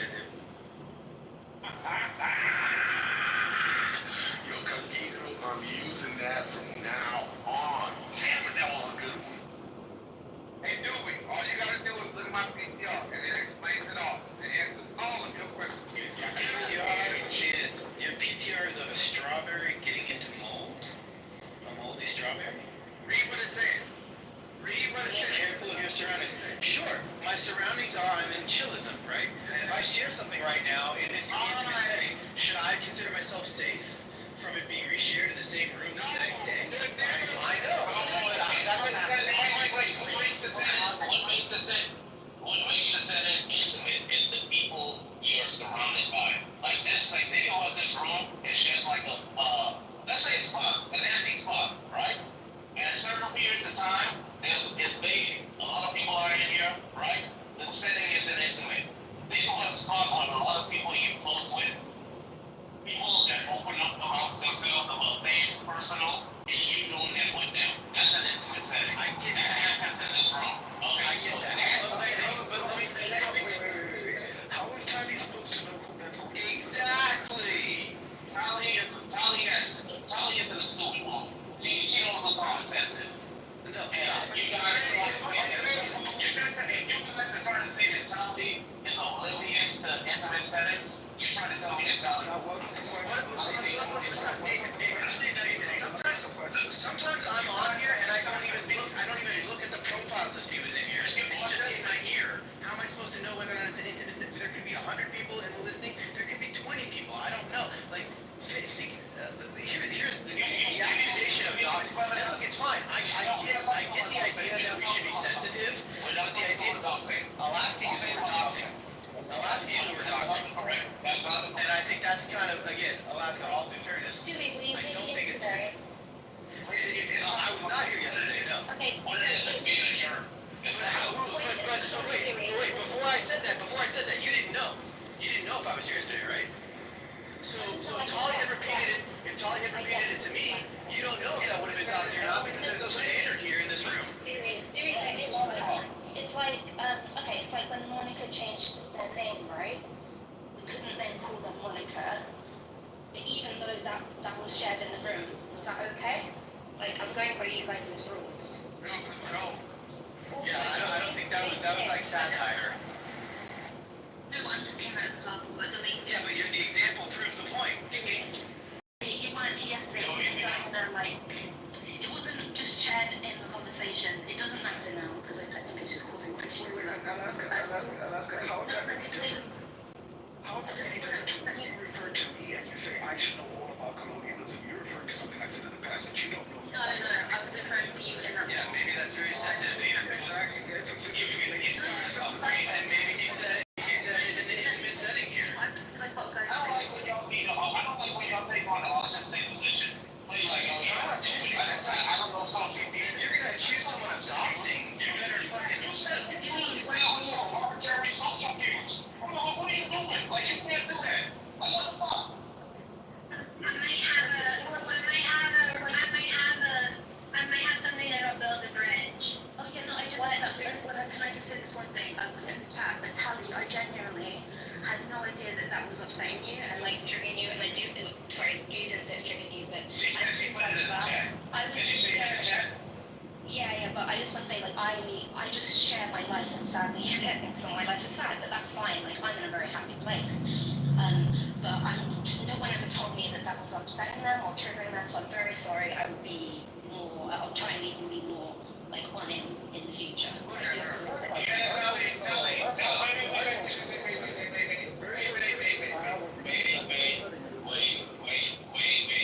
You heard her. She said it wasn't intentional. You heard her. It wasn't intentional. It wasn't like I was doing it on purpose. I wasn't trying to do that. My goal was not to try to make you guys feel bad. Accept it. Accept the fucking apology. Wait. Let me get this right. So, Alaska discloses something about herself, and it makes other people feel sad, and now she just apologized. Exactly. This is some asshole shit, bro. Well, yeah, Tyler, you can get behind you being that shit, but I'm a theist, bro. I'm a fucking atheist. We had another. You don't even believe in the parents. How are you being anyway? Yeah, that shit ain't gonna happen. I believe when they score principle, yeah, do one of the others as you have done doing it to you. Let's get back on the basket because you're not about to dodge this one. Okay, so I'll say that what I said in your absence, that I don't believe you to be some horrible person, and I was at that time trying to communicate that I don't think intentional, but I don't know, it just seemed, You're lying, chill. it seemed inconsiderate to me, and I could have approached you privately, but the rest of the conversation was happening on stage. So if it's a case that something like that comes up again, I'll try to remember to approach you privately. And I will never repeat anything Alaska ever says ever. Wait, bro. You're so sassy, bro. But that's what I am. I'm so Why you so sassy. sassy? I'm so sassy. Spicy too. Yeah, Mother Charlie. No, it's not. You know what I learned as a man, bro? Being right isn't always cool, bro. Because to be right, you have to be an asshole. I know. Trust me, I know. Yeah, I learned that, bro. And Diddy knows that too. But he gets his chance to do it. I didn't hear. What do I know? Tali, earlier you said we're always talking about juicing. I really hope you delineate who was obsessively like talking about Jews and who's like being criticisms about Israel. And I think talking about Israel is a pretty like topical political point. Like there's like the conflict going on right now. I don't think whenever I talk about it, my aim isn't to piss anyone off. I'm not like these weirdos who like bring up the topic to get someone like pissed off. But it's just because I'm feeling a way about it. I'm like doing a little research. I just want to talk about it on stage with the people I'm talking about politics. So I can differentiate and have, on occasion, defended people's ability to speak about it. It is, of course, it actually does a little bit piss me off when people are just like, oh, no one's allowed to talk about it, we're all being silenced while every day talking about it. It just seems nonsensical and like a terrible critique with no like basis. I would also, and I've made the comparison like 1,000 times, like say that the way that people throw out the word anti-Semitism diminishes the like actual occurrences of it, similar to the way I detest the way people will call everything racism. And when you do that with anti-Semitism or racism, if everything is, then nothing is. And I think those particular critiques should be like levied with, with consideration of that. Now, I would also say that for me, particularly, when people just threw out, and I also cut Nani out about this, just imagery around the harm of children to be launched out of nowhere. I'm just, like right now, I'm just working, and now you just thrown out there like the worst possible thing. And it's just like, it is jarring, and not in the way that causes empathy, which is what I think they're farming for. It doesn't really work that way. It's just like a way to like throw out the worst possible trauma or abuse, and that is not adding to any conversation ever, or any debate, or any stance. It's just okay, last thing. The first time I noticed the hashtagging of like actual plights was with Breonna Taylor, and I hated the people on the internet who would just like, they'll tell a joke and then end it with, oh, they raised the cops who killed Breonna Taylor. Like, you're trivializing and you're diminishing, and if it's your goal to be some sort of advocate, you're doing the complete opposite with your action. Yeah, I completely agree with that. I am a big proponent of actually like walking the walk, not talking the talk. I talk a lot about aesthetic politics and how people need to really do that. So when I was posting the Palestine updates, I've written in the chat again. I did that because people in the room, specifically like at least 2 people, have said, "Oh, I didn't know anything was still going on over there." And that's why I've been posting it. The fact that children aren't doing well over there is just what's happening. I didn't think that it was the kind of space where we had to be careful of that, especially considering how many times we talk about rape and other things that are very triggering to other people. So I'm a bit unsure of the rules on this. So the rules are, no, thank you. The rules are freedom of speech. With my speech, I can also tell you that the way that some people engage sometimes on topic is repulsive. Yeah. Because literally all I was doing with the Palestine updates is looking at the latest update. Just how to clear it. Alaska, we appreciate you. Well, at least I. Wait, so Alaska's crime is talking about the Palestinians? That's what got niggas upset? No, quote unquote trauma dumping. No. Oh, Alaska,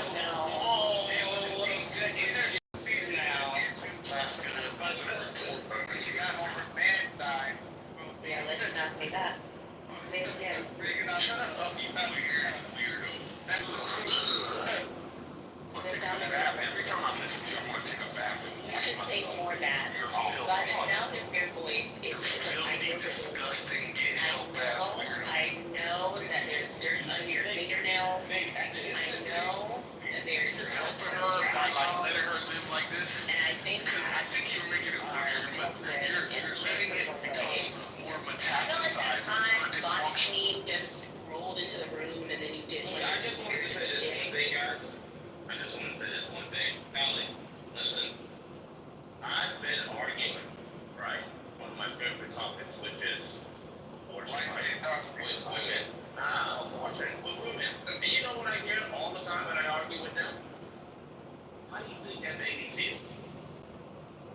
Do you know they have a heartbeat? Do you know what a heartbeat is? Do you know what that means? Did you say that's your favorite topic? Is that what you said? Yes, I love it. Yes, my favorite topic to debate. Yes, and when I argue, that's discord. But when I argue with women, it's always, hey, this is how I feel. It's always And the what trauma is your dumping. stance? They don't. What is your stance on it again? So anyway, so they argue like, hey, babe, everything is about feelings. Hey, you know, this baby is a heartbeat, it's a human. You know, it's nothing logical. And this is my point, man. I've been arguing with women on Clubhouse for a long time, and I never heard anything logical. I only hear emotional stuff. So when you hear it, you're annoyed in it. This thing on all the times when I have to hear. Maybe that there's this party where you can turn on and you can listen and understand women, but I can't. I'm sorry, I can't. Like that argument does not make sense to me. It doesn't. Like, just because they have that means they should live. Like, what's the fuck? Anyway, go ahead. I just wanted to address the last. I want to say that my heart goes out to you, and I really appreciate that. Number one, I haven't seen this on Clubhouse. I've never seen someone genuinely apologize for expressing themselves in such a way. And then, what the greatest part about it was, it wasn't an insensitive man, Alaska, that shot you down. It was one of your fellow women. And I think that was the irony of it all. While men generally in the room were the ones who were the cold, callous, evil, evil, monstrous, backstabbing bastards, actually one of your own that didn't want to hear your story, that didn't empathize with you in any way whatsoever. So I just wanted to end with this. I'm going to apologize for that said individual because we both know she's black to do it herself. Black women will never apologize for anything. Thank you. I'm sorry, your birthday. So, I'm just gonna say, so long as later in the room, I think some apologies are in order. If I'm to be frank, and I'm a staunch believer, if you say some shit in public, an apology should be public. A few days ago, I made a line, got into it. Oh God, no. I like to fight. I was about to fight. Don't let Is this shit about you? You always about you. It's Some things are said on both sides, and honestly, since I've said certain things,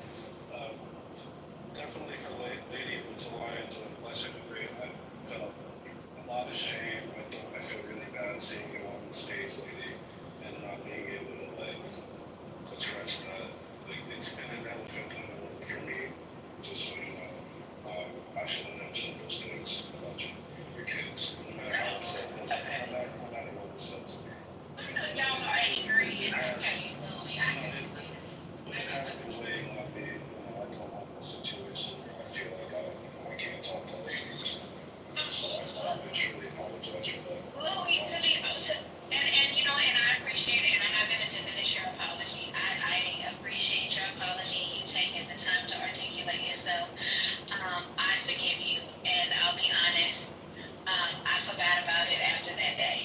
And I haven't. So And I understand, and again, that's why I said I'm not going to diminish your apology.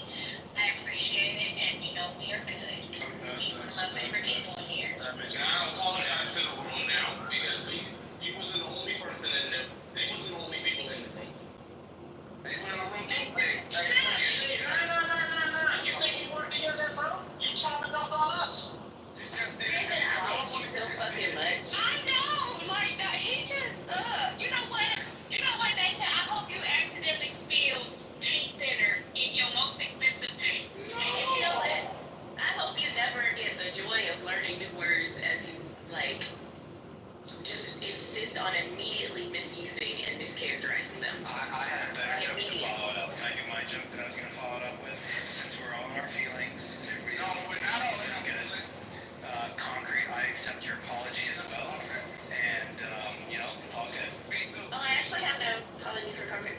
I apologize for Oh, no, that was my joke because I accepted his apology. your voice being that of the Elephant Man, and that you were likely, like, equally as grotesque to the villagers near you. I'm sorry that when pushed upon regarding your industry of concrete, that you fail like you probably do in other areas of your life. I am so sorry that you're experiencing these things publicly. Okay, now, right, who's funnier, me or Tolly? Mine had an irony, and Tolly's just went for the throat. Who's funnier? Tolly's funnier? All right, go for the throat. Got it. That's fair. I also want to, since we all did the politics, go get most apologize to Congress as well for constantly embarrassing him, showing him up in every step of the way. I want to apologize. I want to also apologize to Dewey for you being more Jewish. I want to. Thank you. I do hold you responsible for that. I need more flowers. Hey, Dewey, it might have happened. But if that was true, then I would be an actual Jew, huh? Yeah, but I don't know. I mean, Come on, Louis, let me give me flowers. Let them continue. it can be between me and like 5 other guys. Anyway, so, I want to also apologize to Pocket. I've been noticing that you've been coming out the mic more. You know, we appreciate you, but, you know, just stay relevant, you know what I'm saying? And, yeah. And I apologize for that statement I made earlier about how, knowledge wants to suck on that one guy's dick earlier. I was like, knowledge wants to suck on that guy's dick. Because, we shouldn't, I shouldn't have never, like, kept saying that knowledge wants to suck on that guy's dick. That wasn't right. Wait, what did you say, Larry? Wait, what did you say? I kept saying, like, I apologize for saying that knowledge wants to suck on that guy's dick. Wait, you kind of broke up, bro. But yeah, my bad, I am playing. Another day here.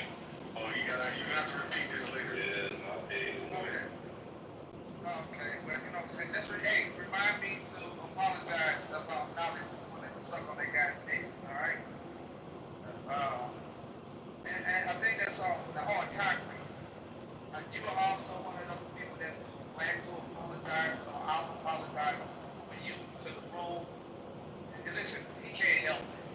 He grew up in a rough, tough street, somewhere in Princeton, and at the same time, you know, he didn't have a male role model like myself to kind of guide him and lead him into the ways of manhood. So we got concrete, you know what I'm saying? So just bear with him, all right, guys? Bear with him.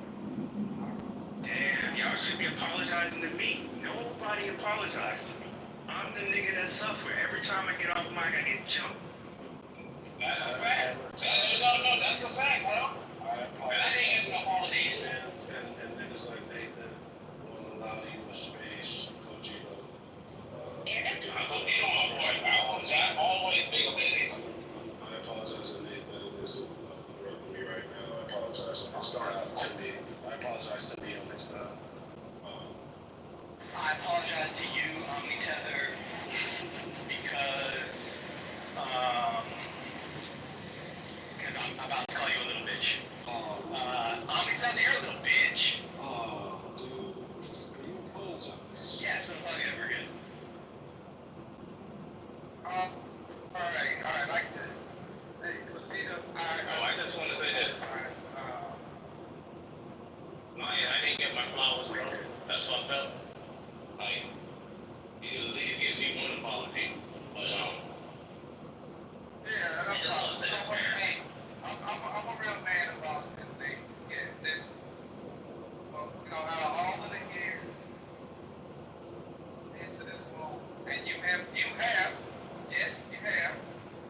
giving me a platform to really express my pure, unadulterated hatred for niggas like yourself. And the Jews. You took those, listen, you took those beatings. This one is my turn. You took those beatings that anybody in the worst prison state. You kept coming back for more. When I slapped you around, you came back and turned the other cheek. No fault for that. You took all of it. I apologize. Why you said that? No fault. Hey, listen, and I apologize for hurting you. I apologize for emasculating you and making you feel little on the inside just as well as being little on the outside. I apologize, Nathan, for making fun of the fact that you come from a third world country and the only way that you were ever going to make you sold your ass to the military. I apologize, Nathan, for making you feel ostracized for not American enough. I Apologize for not tuning y'all out. but not Hey, what about that time when you said I was stupid, bro? You didn't apologize for that. I just said that I apologize for slapping you around. Remember? Did you ever say that? Yeah, Or but that's different, though. Apologize for calling him Day Day. His name is not Day Day. His name is Yeah, what about calling me? Yeah. What about me? You didn't apologize for calling me Nene? Wait, you don't like that name? No, I never did like it, Larry. It's a nickname. I never did like it. Chris don't support his name. You took it around when it was like you. Hold up. Hey, Nathan. Yeah, Lion. I thought you liked the little kid name. You know what I'm saying? Like, no, you had your own thing, so you could have came to the movement and started going, do that day. Do that day, yeah. You know what I'm saying? You could have made something out of there. Bro, I'm telling you, bro. Lion, bro. Listen, on the real, bro. On all the lights, niggas I knew, bro, you're the only one survived, bro. Ranzo? Where you think Ranzo at? There was this other guy. Hey, Corey helped me jump him. His name was Saul. From back in Discord. Another light skinned dude. Oh, that's your body thing. No, that's when I first heard that Nate was a diabolical troll. I remember coming in the room, paused, and they was like, yo, this nigga Nate is just on this dude. He won't leave him alone. And the dude would be like explaining himself to Nate, like, yeah, man, we're trying to like basically stop killing me. But no, vanquish that nigga. And I know a lot of times, whether it's like through like personal conversations or just like what you say on stage, you get the impression that I don't get the vision, I don't see what you're trying to do, and that can't be further from the truth, my G. Like, I'm in this bitch damn near every fucking day. Like, honestly, for the past couple of years, every fucking day, damn near. Like, say like a few months here or there, but like, and it's because I fuck with what you got going on here. I fuck with what you built here, bro. And yeah, bro. Yeah, like, there's a reason why we have regulars coming in here every day. I definitely understand the vision, but you know what I'm saying? Just like, be chill, my nigga. I'm not here to fuck up the conversation. I come in here whenever I get riled up watching like I read an article and daily, it's just fucked up or whatever. Chillism is the first thing that comes to mind. You guys are my political outlet, so don't like. I just want you to understand that like I get what this is about. I understand. When I get frustrated, it's just because I just want to say my shit, bro. I don't like people cutting me off. But it's never to like disrupt the flow of what's going on here because there's a reason why niggas come here every fucking day, bro. Just cultivated a space where people are talking about topics that like we're all interested in, and it's always that. But then we've grown to like enjoy each other, so sometimes it gets like off like the politics or whatever. We talk about personal shit, whatever. It's other shit, but like I understand the ethos behind like the space. I support it, fuck with it. I just want you to understand, like, yo, I get it, though. I'm not trying to ever like fuck up the room or blow the space up or like go crazy and like have niggas leave the room. Like, I'm conscious about that shit too. You guys might know that, so I'm conscious about when niggas leave the room. It's like, oh man, this probably is not the greatest topic. You may know that or whatever, but like it's not like I don't see what's going on. There's a lot of us, maybe some of us don't, but I think a lot of us see what's going on. We appreciate the space, and I don't hear that said enough on here. Maybe once in a while, but yeah, you did a good here, bro. You did a good thing. This is dope. This is something cool that you started, bro. You should have yourself on the back. Hey, by the way, Nene is a term. I said knowledge as well too. Not knowledge. I second it. Nene is a term of endearment. That's the American way of accepting you into our family. I don't understand why you would reject that. Can I please apologize? Fifi, I don't know what you did. I don't care what you did. Fifi, you have no reason to apologize to her. Especially if there's any apologies that are levied towards someone like Tally. If you have any apologies to levy towards Lion, no, please don't. I definitely deserve some apologies from me. Well, you know, I'm over here, Auntie, sometimes, you know, I'm sorry, I apologize if I go off, you know, on a tangent, you know, just don't mind me, you know, Lion, I'm watching you. Thank you. Fifi, I specifically said don't apologize to that. I didn't apologize, I can't. Hey, but maybe you should, due to the fact that, you know, like, I don't want to hit to you, but you kind of like coming off like an auntie. I respect it. I am a respected auntie. I really am. I am that auntie. I really am. That's my auntie I go shopping with every Sunday. I'm the brunch auntie. You know, come on now. No, you know, I did be hot boxing in the back of the van with the local niggas and shit. You stupid as shit. Shut up, boy. He as hell. Alright, carry me. Nathan, I love this spot. Just, he already know that. He's not even in here. Oh, yes, he is. I love this spot. You do a great job. I watch the numbers, all that. Y'all do good. Hey, I mean, I don't think, be sure to, Romo, self-knowledge when I say it, that I apologize. Somebody said the website. Ever since that prison conversation, y'all, the Diddy levels have been going through the roof. And y'all are un-Diddying things that should be locked on Diddy. Closets, whatever you want to call it. Yeah, they just be saying no pause. I'm like, what you mean?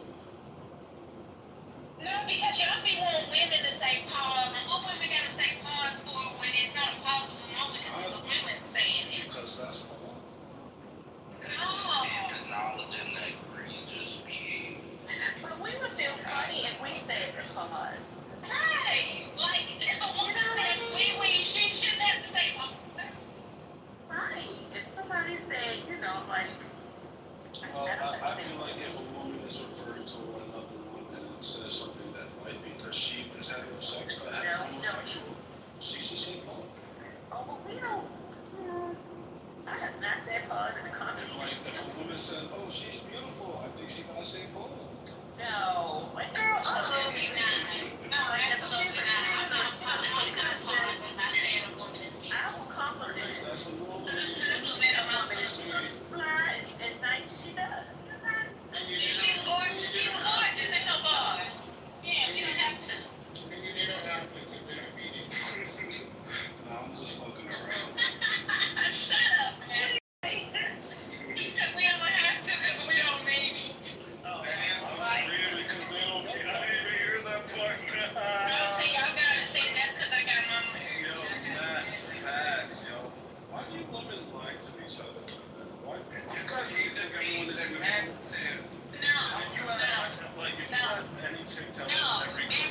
this? Who looks better? Kelly Rowland or Beyonce? They both look good. They both look good. They both are. No. I say who looks better?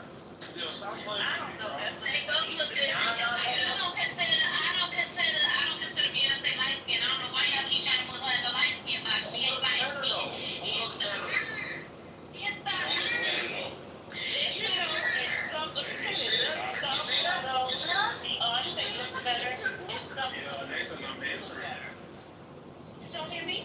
I think Beyonce looks good in some moments, looks better in some moments, and she looks better in some moments. You see what I'm saying? You see what I'm saying, guys? No. Because you want us to say what you want us to say, and I don't feel that way. No. Now, if you ask me about a guy, you know what I'm saying, that's different. Right. Now, if you ask me if you want to compare Tiana Taylor and Keke Palmer, I'm gonna say Keke Palmer. Tiana. And I'm gonna say Tiana because the only reason why I say that, Auntie, is because I like her athletic physique, and I like her bone structure a little bit more. Keke got a little bit more of the she's still got her mega fat. She got stuff, and I'm just like, for me, with Tiana, I feel like she has like the bone structure. She has a more chiseled bone structure, and I like her high cheekbones. And Keke, she still got her baby face to me. she does, but they're both beautiful. You know, They're both gorgeous. They're both gorgeous. Yes. I like Taraji B. Henson, but if I compare her to Naomi I thought she would Campbell, give her one of the multi-millionaires. I thought she was going to do that. well, you know what? I still can't get past the Jody cry. Every time I look at Taraji, I see the Jody cry. The Jody cry. You know what I mean? I can't see the Jody cry. No, I just thought she was going to get her with them, you know, marry her. Who was singing? Oh, that's me. What else I'm about to say, guys? Look, you see how they obfuscated? They talking about something different? They never answered the question. Yeah. So this is because they're passive. Like they're always about trying to keep the peace, and when they don't realize it, by keeping the peace, you're also telling lies. So it's kind of like it's a thin line that women walk on. But men are not required to, not truthfully, we're not really required to. Yeah, that nigga. Yeah, we'll do that real quick. And tell him to his face. Like, hey, bro, hey. You talking about the whole talking about your right hand man. That nigga ugly. You know it. That's why you bring him, because you know you finna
Most people think that people would be just like you. Evolutionary Is that what you psychology. said?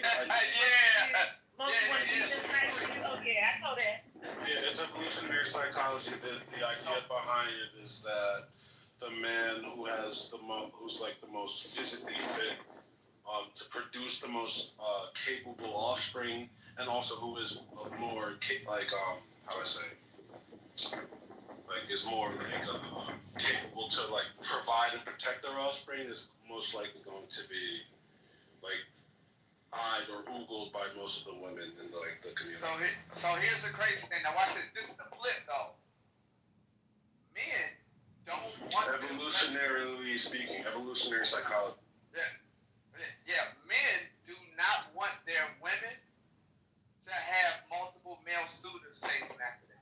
We see that as unattractive on the psychological side. I mean, yeah. Even on like if I'm talking to a chick and I find out she's talking to like 3 other dudes. You're not interested. It's just like it's okay. I know. But it's crazy the other way around. Even though you're a piece of shit dog or whatever and a misogynist, you're still these women are now in the league to compete for your attention because the woman knows that there's other women that want to be with you or want to whatever with you. I think that's because if we're talking just evolutionary biologically speaking, it's because our goals are different. Like we look for different things in a relationship. So we look for things that's compatible for us to actually thrive and survive in society. The reason why we don't want the woman to have a bunch of male suitors, but we do want her to be beautiful and attractive, is because we don't want to run the risk of caring for some other male's child. That's why she becomes unattractive. Right. I actually know I actually got into like evolutionary psych and like gender dynamics, but I don't like I did my stint with like the Rollo Tomassi. I've never heard of this stuff. Rollo Tomassi is the one who coined the term hypergamy, as we understand it, to be like I guess like in his terms, what he'll say is it's woman's dual mating strategy, and was like, she searches for. It's like I think the term he uses is alpha fucks, beta bucks, super cringy, but in essence it means like she's looking for the alpha, quote unquote alpha guy. I think that term's cringe, but like the masculine, like hegemonic masculine, like physically attractive guy and that fulfills one side of her attraction, and then there's the provider, Here's another one. I think who fulfills another side. It's fringe. It's super fringe, but like that's how Rollo Tomassi puts it.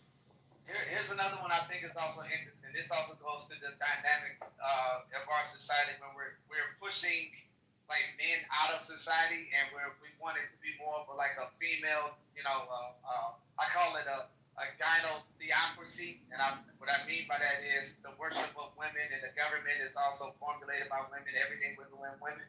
Well, check this out. This is also interesting. So let's just say, hypothetically speaking, if we lived in a world where there was an extremely limited supply of women, and there was more men, I want you to know that woman would naturally be God. She would be the safest on planet Earth. Nobody would ever hurt her. They would revere her as like literally the queen of all planet Earth. That's another idea from Rollo Tomassi. Is right. That sperm is cheap, eggs are expensive. Now let's. The idea is that we sperm is bounty. Let me finish. Now, if it was the other way around, we're just talking about from the perspective of the woman. Let's just say that there was a limited supply of men, but there was more women. I want you to know that women would start killing other women wholesale. Women will take on the role of that. What do you mean by that? Women will take on the role, those masculine traits of killing each other just the same way that the men they traditionally did in the past. Think about that. You said Crazy, huh? if men were scarce. Yeah, if men were extremely scarce, the women that are, you know, we talk about like our gender roles and things like that. Well, the gender role, there will always be a masculine and a feminine, especially within the mammalian dynamic, right? There will always be male and female. Even when there isn't actually a male there, there will be a woman that fills that void. And she will behave just like the male does. And that's all the way down a lot to of the our roles are all the way down biologically driven. I don't know if you can assume that. I think a lot of our roles are biologically driven. He agrees with me. He supports transgenderism too. This is my argument, Louis. No, I don't support that. I think what I'm saying. No, Lion is making that argument. Yeah, that's what I'm saying. He is making an argument. No, in a way, you're right. In a way, Nathan's right. This is psychological and biological, and it's really affecting. There you go. It's really. No, I think that's more biologically determined. I think it's not lying. Can you just say which of the examples of gender roles that occur as a result of natural biology, like what that looks like? I think men are more risk averse. They're more physically more capable. I think their spatial perception is better than women's. Their ability to throw accurately and the dexterity, how far they can throw and how strong they can throw, how accurate they can throw. There's a big disparity in that. So I think that's not something to do with things, and therefore, I thought you were talking like the psychological traits, not like the physical differences. I think I think the psychological stuff comes downstream of the physical differences, and then we're finding a way to maybe make the community or survive in a way where we're all working to our best abilities. So men are naturally going to go towards hunter sort of roles, protector sort of roles. Really? Women are naturally. Huh? I'm sorry, it's hard to. The physical affect the psychological. That's why women like tall men. Yeah, exactly. I don't believe that. I think they like tall men because y'all told them to like tall men. I think tall men have bad ankles and untrustworthy knees. No, we don't. And they also die faster. They have a shorter lifespan as well. So okay. I don't believe that. I think all of that is conditioning and not natural, which is why I was asking about what you're correlating. Because when you say throw further or see far, further as well, what is that? Well, so Tally, a tall man who is lanky and will blow away with a gust of wind is one thing, but tall is just it's more capable. This is a motherfucker that is not. He's probably not losing that many fights. He's probably can handle himself. You could see physically. All right, this is he is it's a commanding presence. I guess. I guess you're right. It's not just being tall isn't the thing, right? It's the capability. I think being tall is just a marker or an indicator that, all right, maybe this is a motherfucker who can handle his own. You're right. I don't think it's directly, women are, biologically predisposed to liking taller dudes. Maybe not. Yeah, it's an indicator for how capable they are to defend. The average height is something 5'8" or 5'9" for men, and I think that most of those men are probably partnered. So I guess when you say tall, I'm thinking those lurch looking. I would have been in the NBA, but uncoordinated type. I'm gonna start at 6'3" for that. You're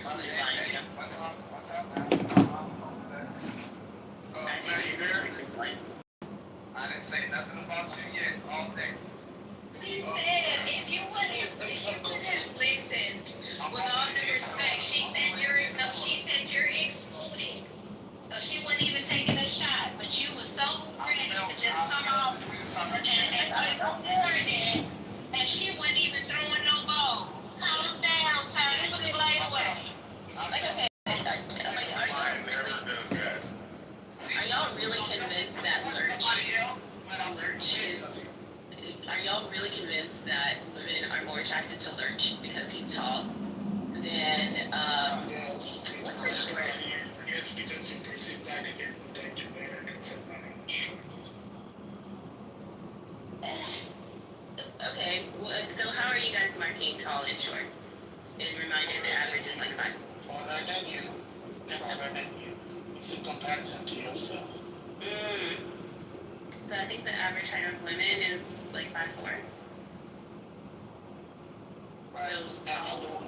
And the woman will go out with a 5-foot guy or 4-foot guy. They won't though, but that's where the conditioning comes in. Well, I guess when we're talking about most common occurrences, then yeah, they will. They will. It's just.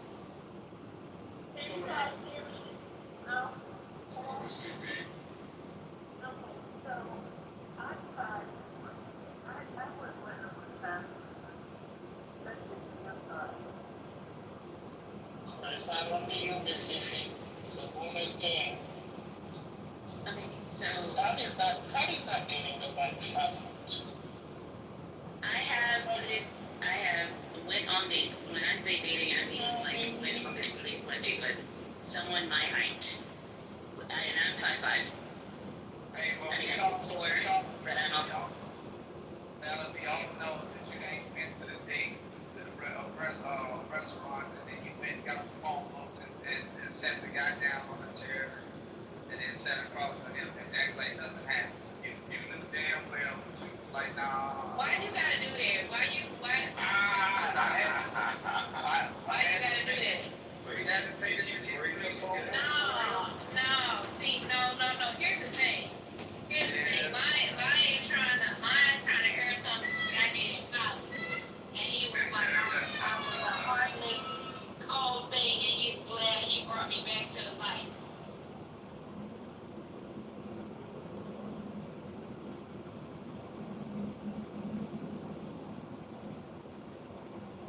You will be taking Jerry Ford as your next vice president. This company will called B. Nixon. And apparently the Senate of the United States forced Jerry Ford on Nixon. So the only way Nixon could go forward was if Jerry Ford was his vice president. Sorry, by the way. Apparently that came from Gerald Ford's reputation. Gerald Ford apparently had this just stunning reputation for being anti-corrupt. So the hero of that story is James Horst.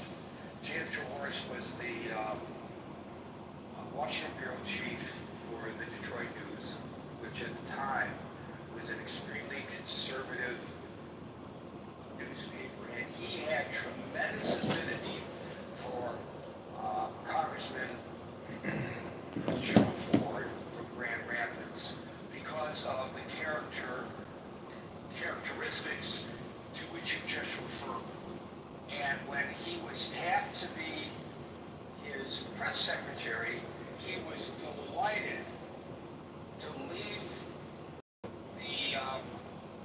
our side of the street and go to the dark side and go into government to represent Jerry Ford because he truly believed in the man. I don't remember how many days it was before he resigned, but it was immediately after the pardon. And he said, I resign because I cannot represent a man who pardoned Richard Nixon, who was supposed to come in and heal the nation, and he pardoned Richard Nixon. And I have never forgotten Horst. He is a hero in my mind from my side of the street, the journalistic side of the street. Great Last thing man. I want to say, because I hear other people, remember, sometimes they let these things slip out, right? So Chuck Schumer, back in, I think it was either November, December, he was doing an interview, and he talked about the intelligence community, and the quote was like, you have to be careful because the intelligence community can screw you 6 ways to Sunday. I think it was a CNN interview. If I find it, I'll put it in that group chat. But Well, he doesn't like the intelligence community. He doesn't like or trust the intelligence community. Remember that. Yeah. So, okay, thank you, Drew. We're right at 6 o'clock, so we will no longer add folks to the stage, but we will go into extra time so that everybody on the stage gets a chance to talk, and maybe, if the timing works out, when Steven takes the microphone, it'll be 20 minutes after the hour, and I'll be able to say it's 4:20 somewhere. Let's. The connection between, the close relationship between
business or what his business was, but he had been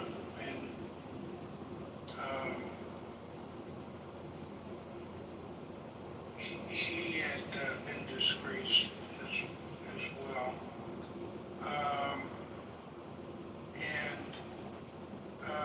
Mr. Trump's comments that are captured on videotape don't age that well, you know, just saying that Jeffrey Epstein likes him on the young side. That does, you know, with a smile, that doesn't, you know, you kind of wonder if what he had seen. And making fun of it doesn't age well. So Robert Maxwell was involved in the media. He was a mogul in the United Kingdom, and he was a former member of Parliament, and he was involved in controversy over a pension fraud scheme, and then died mysteriously at sea. So that's the story about Mr. Maxwell. And what was the last point that you just made, Les? Because I was going to respond to it. Oh, it just seemed, I mean, there's stuff on videotape. Right, thank you. So Michael Wolff, the biographer of Epstein, who did 100 hours plus of interviews, much of it on tape, claims that in one of those interviews, when he was talking about Epstein's relationship with Trump prior to the breakup over the real estate deal, Epstein asserted that they were best friends and brought out a Polaroid photograph or a number of Polaroid photographs to illustrate the point. It was very forthcoming. Now, I don't know whether he was concerned about his own mortality at that moment and wanted his side of the story on the record, because who would have thought that he would be as forthcoming as he was to Wolff?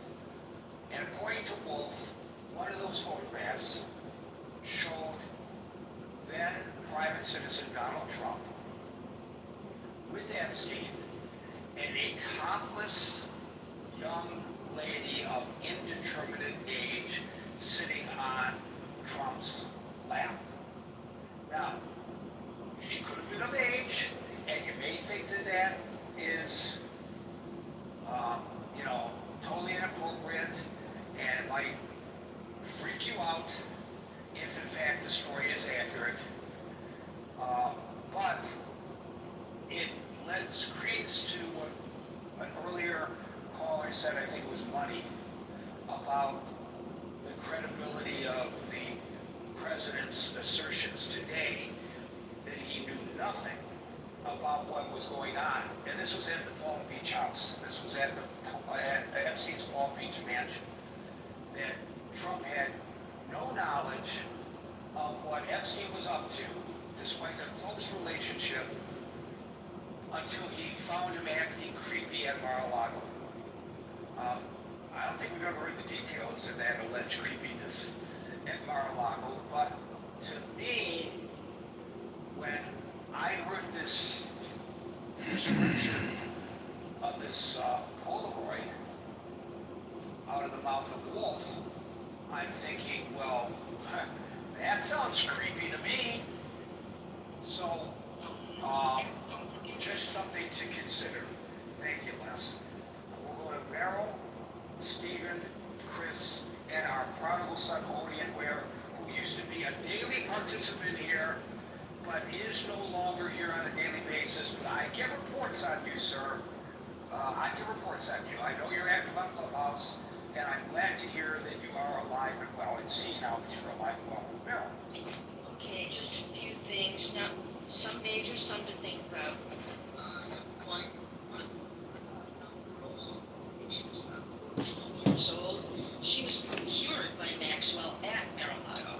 She did a deposition. So when I heard the transcript of that, that's number one. Number two, Trump's interview with Howard Stern, among them, he talked about how he would go in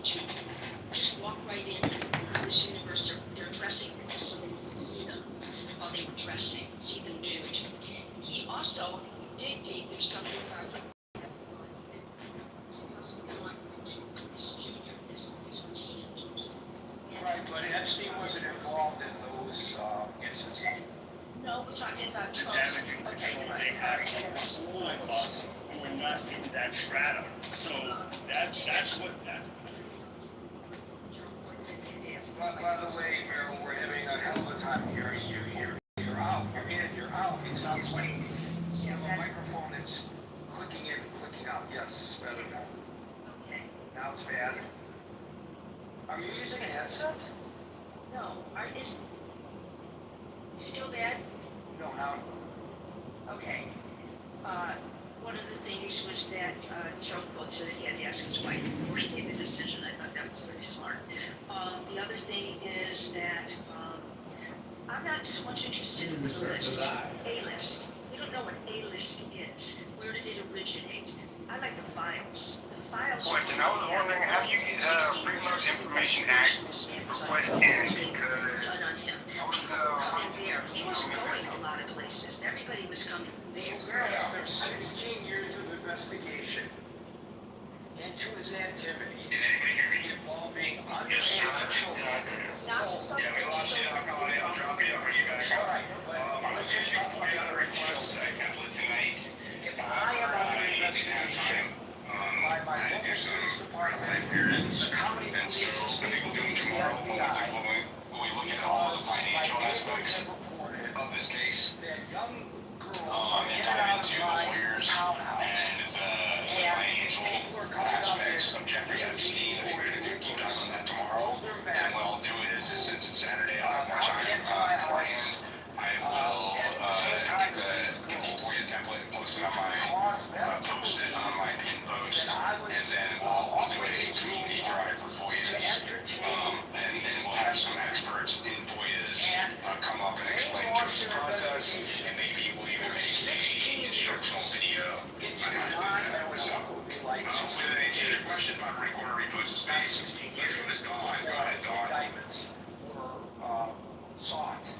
Let's go to Dawn. 16 years into my If you're up here and you don't have any race, you're not talking, I'm gonna drop you down. Let's They're go to gonna Jeff. know Go who ahead, the Jeff. men are who came in and out of the county. I just wanted to tell you how much I appreciate you doing it. They were gonna prosecute them as well. Justice Nobody, I certainly the only one, I mean, there are others.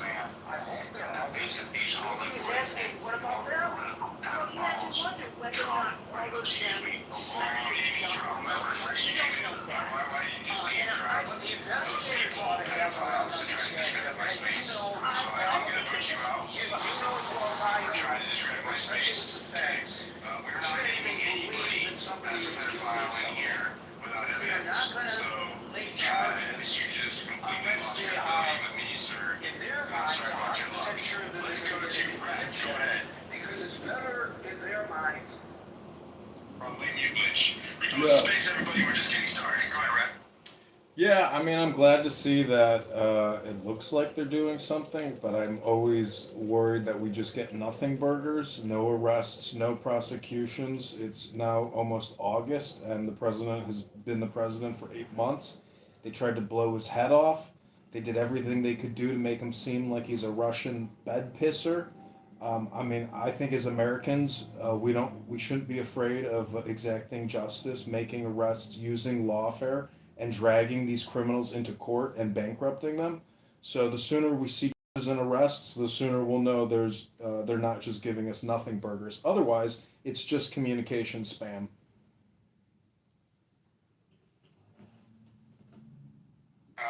Sure.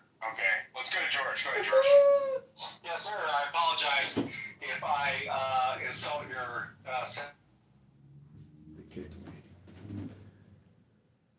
saying anything. That's very likely. It's likely that people did know, but they didn't want to say anything. But yes, he was being investigated for that. He was being investigated for the money. Okay. So again, to use my analogy, I hire a catering company to come and feed all these people. So if I'm the law enforcement agent trying to investigate me, I'm going to go to the catering company and I'm going to put the squeeze on somebody there or some people there to find out what the hell was going on in Gary's townhouse. I agree. Just Well, why didn't they do that? remember something, Gary. They had what 16 charges against him before, and he got what? There was a deal That's the deal. to get rid, and it was Comey's daughter who picked up the gauntlet, not in Florida, but in the Southern District of New York, and that eventually led to his and Maxwell's convictions. Absolutely. And what does she get for that? She gets fired. That's retribution. Okay, now the other thing is we talked about Trump said he never heard from Bondi about that his name was in the files. Did anybody remember that a few days ago he said he never knew that the attorney from the DOJ was going to be meeting with Maxwell? He was asked that, and he said, "Really, I hadn't heard that." Here's the thing about Donald Trump. He may not have heard through official channels, but he, as we know, he sits in front of the TV. He sits in front of the TV and he's watching cable news. And so if cable news is reporting that this, and everybody was reporting it, that this meeting was to occur, certainly the President of the United States did, even if all the President's men and women conspired to keep that away from him. Of course he knew. Of course he knew. And the meeting, they've had two. Now, and these are chummy attorneys, and one of them was, Trump's attorney. These are chummy guys, and criminal attorneys do not go and have their client meet with anybody unless they know, first of all, what is it you're looking for? What are you going to do with it? And what am I going to get out of it? What's my client going to get out of it? That's number one. Exactly. So there's that. And I think that Trump is looking for, it is not necessarily a distraction as much as it is he wants more. And then he can use that. Because if you talk about Epstein wanting to hold things over people, that's Trump's nature too. So when we know that. So that could be what this is all about. And like you said, maybe they can't just commute her sentence to pardon her. She's gonna get a deal if she gives them something they can use, bearing in mind that she was also indicted for perjury. So they've got that going also. But I do believe that Trump also, he held on to these files. He knew what was in the files before. If he knew about Obama, why didn't he tell us about Obama before? Why now? So everything, all the different things, the hedge people that he mentions. There were a lot of people in finance that were meeting with Epstein because that's what he was doing. He was saying he was representing in finance and investment. So yeah, there's a lot there. But I'm not going to say that everybody, including Trump, I'm not going to say that they're pedophiles. I'm not going to say they did anything. But I don't care about a list. You tell me where the list came from, how it was put together. Tell me the files. I want to see the files. Brought up a real important point, and that is what good is Maxwell to them since she's been convicted of perjury. That speaks to her veracity. Of course, they may not be interested in her being beneficial to them in a court of law where her veracity will be attacked, but more in the court of public opinion. Bearing in mind, she never testified. She never testified in her trial. So if she's got something to say, Trump wants the names. He wants to know not only who maybe slept with people, but who was there. Who were the people that you always saw there? You never saw me, right? Well, I want that list too. Thank you, Meryl. Stephen, and if you speak for 4 minutes, you'll be on at 4:20 something. Well, it's always 4:20 somewhere, regardless of what time zone you're in. So we're good, It's 4:20 for somebody, somewhere. That's always. See, this is what happens. This is reefer madness, buddy. You smoke so much you can't even read the clock. Quit it. But no, for real, you bring up some really good points. I was hearing somebody argue for, about the list, and arguing that, that these people were just going to get a massage. And I'm like, well, massages cost money, period. And happy endings cost money, period. If you're going and getting a massage and receiving a happy ending, you're guilty of pandering. Well, I don't even care about the pandering. I care about the age of the masseuse. Right. Well, this was all regarding, I think there was one girl that gave her testimony about this, or this one massage therapist or massage person, because nobody knows if she was a legit massage therapist. But it just amazes me to the lengths that the people who want to let Trump go or like end the investigation or don't care about the list or don't want to see the documentation, because Meryl was absolutely correct. If there's 15, 16 years worth of investigation going on here, not only was Epstein doing his own dirty thing, but believe you me, the intelligence community was doing their dirty little thing too. Because if you don't think they want dirt on people just as much as Epstein wants dirt on people to control and manipulate the situations at hand, well, you're just like living in a bubble and don't know anything about the intelligence community because, well, that's how the intelligence community gets things done. Well, we know this about you. So if you don't comply, well, this will come out. And, but to the extent that people are willing to just reach outside of the box and like say, oh, no way in heck that so-and-so, went to Epstein's Island and, was granted favors to Epstein, that, the massage and the happy ending were part of that, and or ignoring the fact that somebody was paying for that massage and happy ending.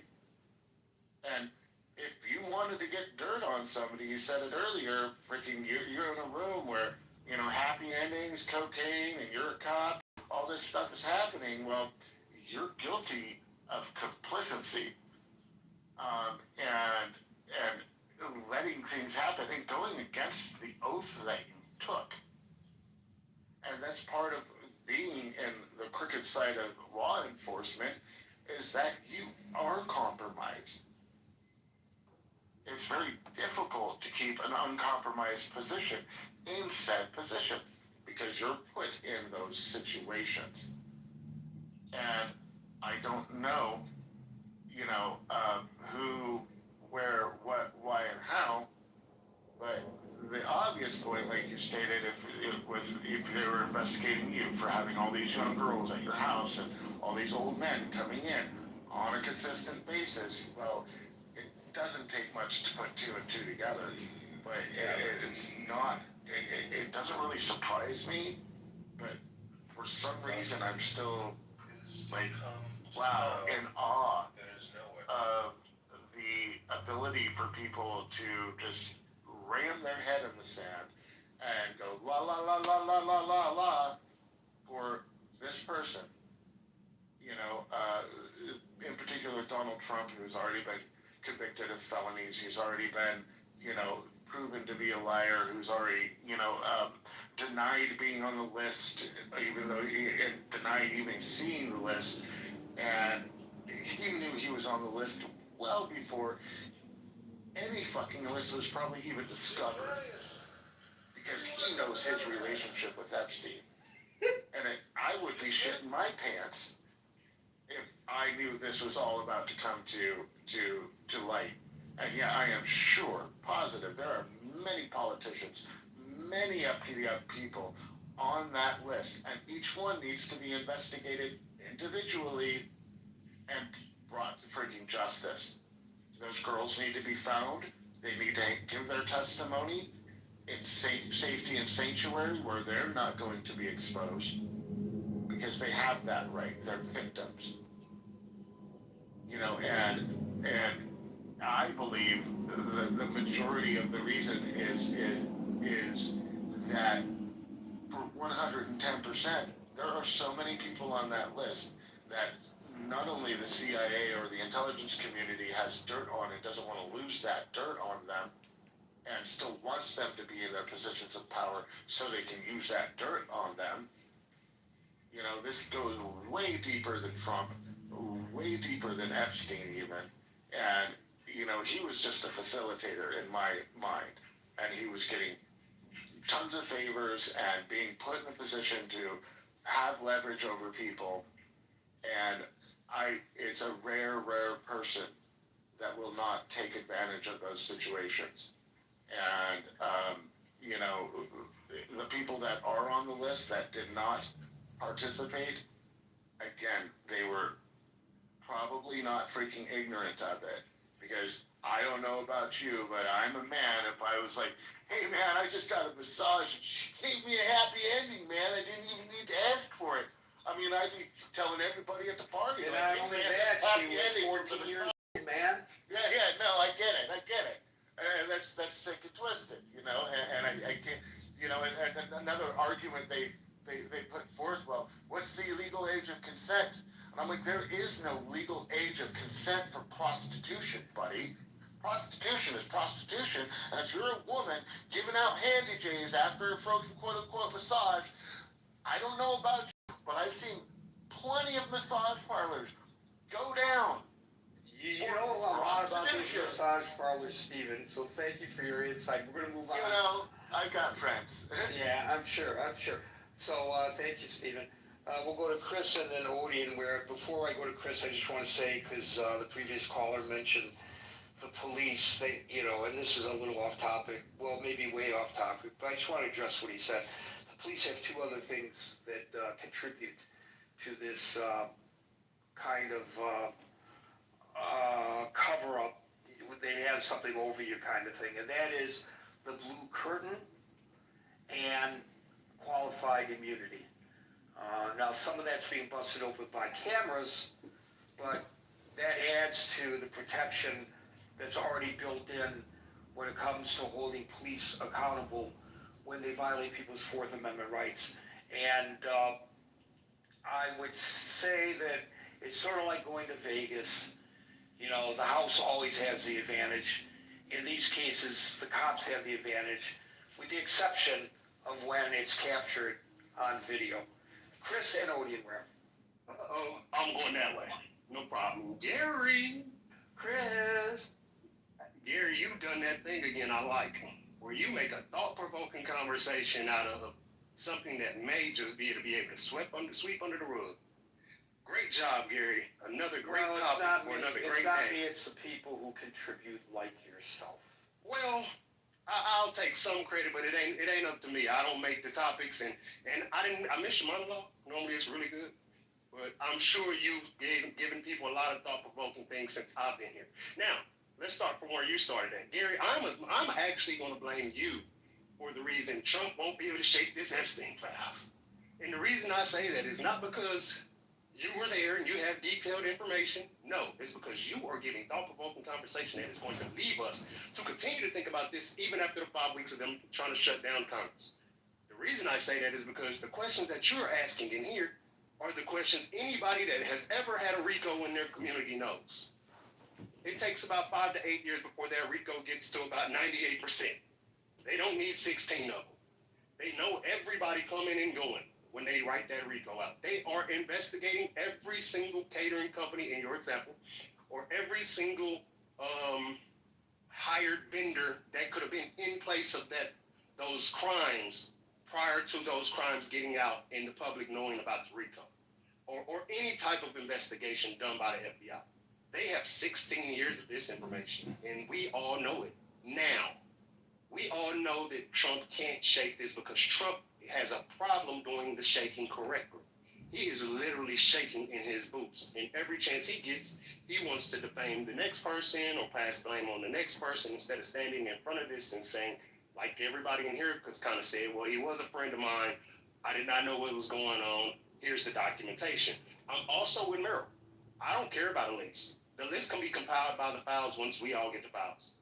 Because if you give us the files, then we can dictate who was there and how long they were there and what they possibly went for. And then you can go investigate the actual victims and give the victims either a voice or give the information on the victims, what is it, not deposition, but when they give their accounts of it all. We could get that out the files. Victim statements.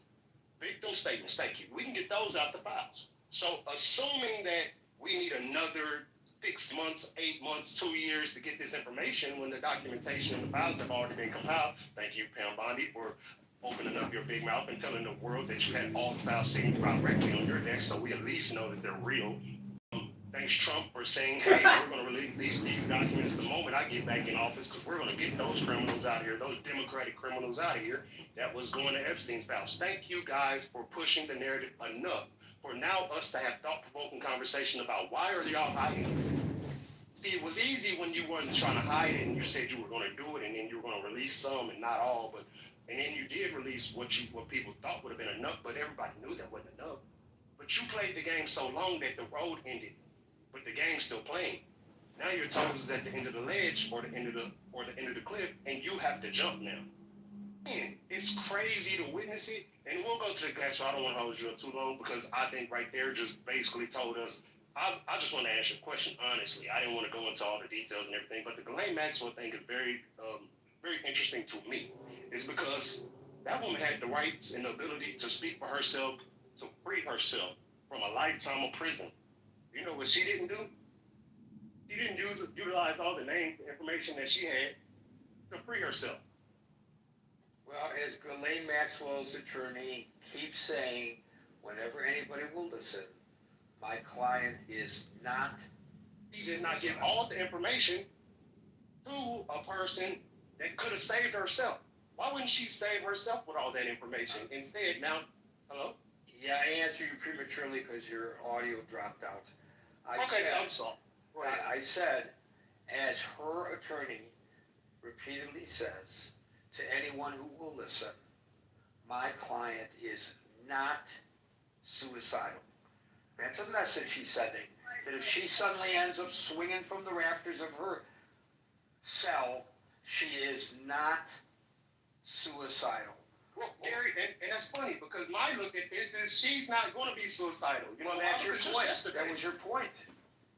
Well, just yesterday, she showed back up to prison with a box of goodies. Right. And who gets a box of goodies? Normally a person who works with the people. Well, the important thing is the reason she kept her mouth shut. It could be extrapolated from what her attorney said. The reason she kept her mouth shut, as you pointed out, by not revealing the names, is because she is not suicidal. What she's intimating is, had she released that stuff, she may have suddenly committed suicide. That's what he's intimating. Well, again, I'm with you on, hey, if they had 16 years of documentation on this situation, we shouldn't have to wait another 6 months to figure out if this information is right. And you're absolutely right that only in the most complex of cases, which this may very well be, does it go even 5 years. So that was, I've watched many in my city to take down 40 plus people in less than 8 years. Oh, they do it in months usually.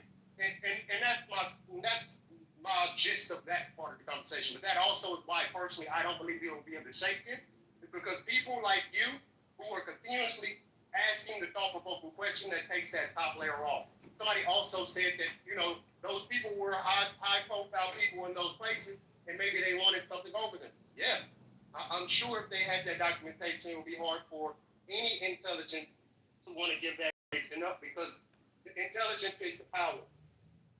I think we see that currently with the Republican Party and how Donald Trump can tell everybody that I can do what I want to do. I'll primary you if you don't follow my rules, and everybody has to do what I have to say, because intelligence, current intelligence on doing that to people is being able to know that you can sue or take them to court or primary them. That's intelligence. The same intelligence goes with the documentations of these key files of people that actually was involved in that at the highest levels of our either government or our financial circles in the country. Hey, that information should come out, but we all know that if it did come out, it could shape this country to a position of failure. And I think it should, because I'm one of those people that says children deserve to be safe at any cost in this country, in any country in this world. Children should be the first instance of hurt people who deserve to be safe. I think God, or the Bible actually spoke about protecting children and women, and I think this would be both of them. So if we have the Christian-based religion here, I don't want to, no disrespect to anybody's religion, but if you have a sense or inkling that you have any Christianity beliefs, you would understand that this would be the perfect time to stand up on those and make those people have to stand up on them too, who told you that they were running or being politically driven by those factors of doing things right by the Christian faith. This would be it, making sure the children and the women are completely safe by exposing the criminals and the pedophiles that would have did this to these people and got to go under the radar because they got air quotes the big fish, when he honestly might have been just the smallest fish in the pond, and he did to catch up on. Hey guys, thank you, Gary. You do a great job every time, man. Keep going with the room, and please don't let this die down, because this is the beginning of opening up our world into a new world. And hopefully we don't have AI take over where we can't do this type of stuff, because they dictated that we can't anymore before we get real truth. Real truth needs to come before AI takes us over. I'll land there. I actually did an experiment involving AI yesterday, and what I asked it to do, it did so fast and so well. And I understand that it is a job that there are thousands of people who are gainfully employed doing that work. And it just took the task I gave it and it spit it out in like 3 seconds, literally. Well, Gary, the information I'm speaking of is AI gets the ability to, let's say, do mass surveillance or some type of hard police work style. I'm sure that's going on already. What I'm saying is, if that becomes the case, then we get open to it and allow it without any of this information. Once you start seeking out this information in spaces like this, Gary, I would have to be concerned for your health, your safety, because we didn't get the information prior to the big wig, the people at the top who could have been influenced or doing these things to these people, now have the power to control us in that manner. Hey, we won't have this conversation tomorrow. Why? Because Gary had 3 guys in black suits shook to his house, and we don't see Gary anymore. And that's the biggest fear that I have, is we need this type of information before the big takeover of information, AI information, because who's to say how they utilize it and try to control us back down to where we don't actually have these type of conversations or speak of these type of things, because we don't have control of it anymore. And I'll end there, like I said. Thanks. The technology is there already, Chris. They're using it in the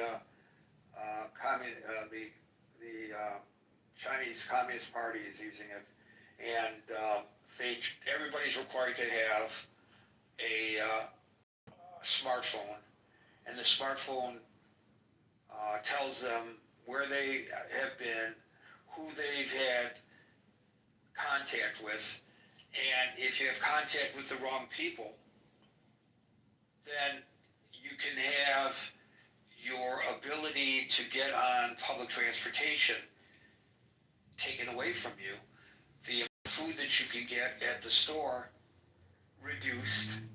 And so if somebody is saying something that is unpopular to the government there, and he or she is my friend or my coworker or my relative, and I visit them or I communicate with them, there will be an alert through their algorithm that says that I've had contact with that person, and I will be receiving punitive measures.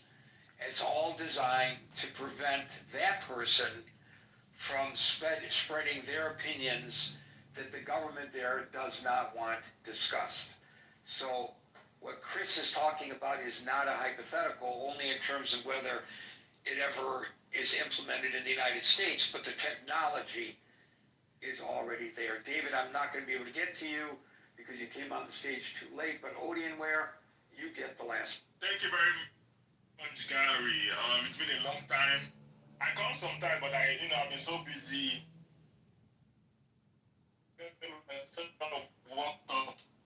Because I have to work harder now. All the things I told you before the election going to destroy your judiciary, and Trump is going to make a mess. Are you hearing me, Gary? Yes. Trump is going to mess for America. And I think that it's going to demystify the greatness of America. All things are coming to come. Building this. Trump is going to destroy America, so I'm just here on the sideline waiting, taking all my predictions I said before the election. But let me go to the Epstein case. Trump is such a fool that he made noise about Epstein. Should I just keep quiet? Nobody really cares about Epstein. I don't care. I don't care. I mean, I wish him the worst. But why were you making noise about it? Why did you make it a campaign issue? Now you can't fulfill. Trump is listed there. In fact, today I just saw a news from an ABC reporter where the DOJ is going to give Ghislaine some form of limited immunity. Why? Of all people. But like I said, there's nothing Trump is doing now that is surprising me. You know me. I was putting from the onset. I was shouting. I was screaming. Don't let this lunatic get that power. But people thought I was crazy. Even caused some fights with certain people. They told me to go back to my country. I'm not American. It's okay. So I'll just be there watching. He can't escape the thing. He can't escape. There are just too many pictures, too many stories. Today he said, that the letter that he saw was maybe somebody wrote the letter and wrote his name. He can't just shake off Epstein. And again, it is his fault because he made it a campaign issue. The Republicans thought that they could send the Democrats. They could call the Democrats videos, all those things. No. Everybody's defending Trump. What a shame. Anyway, Gary, thank you for your time. Like I told you, all the things that are predicted to happen in America is happening. I mean, yesterday, I had Marshall arguing with someone about the Banana Republic. I am living in the Banana Republic. America is becoming a Banana Republic. When you are Attorney General, it's flaunting rules. Your president is flaunting rules. That's how Banana Republics are made, if you don't know. Thank you very much. Yeah, I specifically meant that we're not a banana republic with junta, right? We still have local elections, we still have statewide elections, we still have national elections. We have many, many, many problems, but we are not a banana republic. And saying that we are takes us to a place where I don't think we get serious things done. I think it makes it that much harder to get people to the middle to have the needed reforms necessary for government. I'm saying America is heading towards there. Look at the actions of Bounty. Look at the people from appointed Cash Patel and Bongino. If you would like my opinion, yes, the United States could be headed there, but it's not because of Donald Trump. It's because of Donald Trump and all of the other presidents that we've ever had. We've grown the executive branch into a kingship. Donald Trump is not the first president to have king-like powers. Joe Biden had them, Obama had them, Bush had them, Clinton had them. That's not my point. My point is that people are mad at the power of the executive, which they are, and they want it to be less powerful, then they need to address the power of the executive, not simply the office, not simply the person in the office, right? So that would have meant when Joe Biden had power, the Democratic Party should have said, the executive is too powerful, we need to go back to Congress and have Congress limit the executive's power. But here's the problem. Whenever either party is in power, they're like, no, it's my guys, so taking the power is tight. Rolling the power of the executive is cool. But when it's the next dude, it's dictatorial, it's Hitler-esque, it's Gestapo. And you wind up in this place where both parties point their fingers to the other, and all that happens is that the executive office gets more and more and more powerful, so that ideas like the unitary executive theory actually have purpose because of the way we think of the executive, and because of the amount of power we give the executive. The unitary executive theory would not be such a powerful argument had we not had, say, the Patriot Act. The presidency would not be nearly as powerful, and it would be more repellent to the American public. My point is, it is not repellent to the American public because we have grown used to the imperial presidency. And it is that imperial presidency which we should seek to reduce, regardless of what party we are actually in. I think you and Odie basically agree, believe it or not. Folks, we're here Monday through Friday from 5 p.m. to 6 p.m. New York time, so until 5 p.m. New York time on Monday. The next edition of the Critical Thinking Forum. Everybody be safe, be well, have a great weekend, and peace out.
There were reporters, there were Palestinians that were on Zoom, but when it comes to, like Al Jazeera used a lot of the bloggers, I'm sure others do too, but not the mainstream media, because they didn't have a relationship with them. These bloggers, these YouTubers that were in Gaza, that were, already writing about atrocities in Gaza before October 7th. So Al Jazeera just switched over and said, can we work together? Western media sources and the recruits that go and work So this is what I do, right? I look at the Times of Israel, I look at Haaretz, I look at the CNN, and I look at a whole bunch of these mainstream, right? So a lot of times there's truth somewhere in the middle. You see what I'm saying? So Times of Israel will report it was Hamas that was the suspect of Hamas that was there or something that got killed. Al Jazeera, it'll be like a 90 years old, they just killed like 20 people. Same news, you see what I'm saying? Yeah, it just depends on what you're looking for. If you're looking for something, if Israel says something that's critical of Israel, the Times of Israel says something that's critical of Israel, that's more credible than Al Jazeera saying something that's critical of Israel. Yeah. If Al Jazeera says something critical of Palestinians, that would be more credible than if Israel said something critical of Palestinians. So, you base you pick the sources that are most credible for the answers you're looking for. I like Haaretz, man. I like Haaretz. Their stories, oh my god, on point, man. Yeah. Even Wall Street can't even compare to Haaretz. Haaretz stories, oh my god, on point. And the shit that they write against Israel and supporting Palestine, I like it. I think, and the guy at the publisher at the London conference, he said Hamas is resistant fighters. They should put section on Israel, and that was it. I'm like, oh, I'm gonna have to, dive into this newspaper. I'm gonna become a member of it. I think they're sanctioned in Israel. Yeah, they put sanctions on the Haaretz, and so there's no government contracts anymore. But they still have millions of subscribers. And there's one or two towns inside Israel where the mayor of I don't know, I forgot the name of the town. They blocked the sale of Haaretz because Haaretz is like leftist. Yeah. And some of these Israelis, they think that there's an anti-Israel newspaper, anti-this, anti-this, and I think some of the narrative comes off as like anti-Zionist narrative. You know what I'm saying? And it's one of the oldest newspapers since 1920s. Yeah. So, it's interesting, man. Yeah, they have a huge subscriber base too. Hey, Shane, everybody, you guys wanna come on up? I don't know what you guys doing. I'm not sending you guys invite because I turned off the hand raising. Unmute, come on up. You don't need invitation, guys. Jake, come on up, Shape. I know Welcome, Shape. Shape is, it's Friday, so I'm sure the shisha pipe is coming out. Yeah, of course. He's in his backyard in the pool. Make us announce. So, Shape, you've been hanging out with the Zionists recently, today, yesterday. Are they toning down a little bit? Oh, you want to hear the most stupidest thing that Amos said? He said that Israel was going through a starvation too. Well, I mean, they're pretty chunky people. What did he say? He said that Israel is going through, that both sides are going through starvation. I mean, they are pretty chunky people. Where the fuck did he get that from? Well, I'll tell you where. Palestine. No, Palestine was there. there's a very logical explanation, and it's true. It's true. So, okay. No. I remember that. Everybody's going crazy with that. They're starting for the humanity, yeah. No, this is why Amos has a point. So after October 7th, they stopped letting Palestinians that worked, hundreds of thousands of them in Israel, and a lot of them were chefs. A lot of them were chefs and restaurants. So, now you have Israelis or Indians. They're not Indians. Now they're cooking, and so their diet has been diminished, and I feel bad for them. I really do. I mean, they're mixing curry with hummus. It's really bad. I don't know how these brains work. They just build a complete different dimension and live in it. That's what I'm saying. A society like that will not last. I'm gonna ask him why he said that stupid shit. No, but this is honestly and really, when you used to learn about how Nazi society operated? This is what it's taking me back. When people like this, Amos and his ilk, talk and give their narrative, it reminds me of what we were taught about the Nazis and how they used to act, how they used to talk about themselves. It's just insane. Well, the Nazis, though, I mean, they were bad. I mean, obviously, but the thing about them is, we knew what they wanted. They knew what they wanted. They said, we are the superior race, our objective is to build and maintain a superior race and to get rid of those that are inferior. And to rule as much of the world as possible. Like, they had clear objectives. But the Zionists don't. No, the Zionists the Zionist objectives, they hide them behind, their own. No, well, they hide from themselves. They hide them from themselves. They say how this is right. This is, oh no, this, they have this moral compass, which they call Judaism, and they base it on Judaism, but Judaism has nothing to do with what they're doing. For their own political gains. So they lie to themselves first, so by the time they get to everybody else, by the time it gets to us, it's no longer a lie, it's something that's even past a lie. If they've convinced themselves, they've told the lie that many times themselves. Yes. And it's become their truth. Exactly.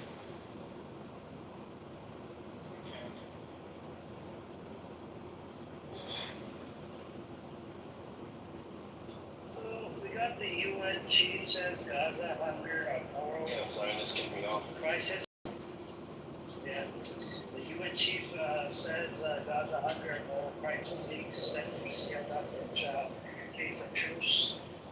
There was another thing, I'm not sure if you picked up on it. I believe, I'll have to find the article again. I believe there was an internal investigation. Was it by USA that they've concluded that there was no systematic, looting of aid by Hamas? Well, there was no looting of aid. Let me just double check and find the article. Yeah, see what the source is, please. Bear with me.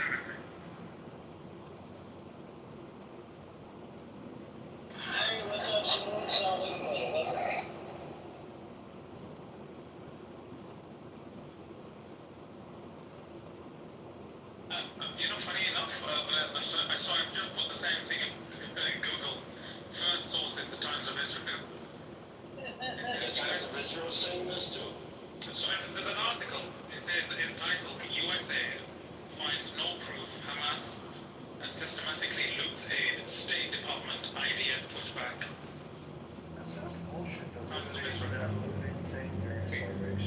said looting or not looting? We said not looting first.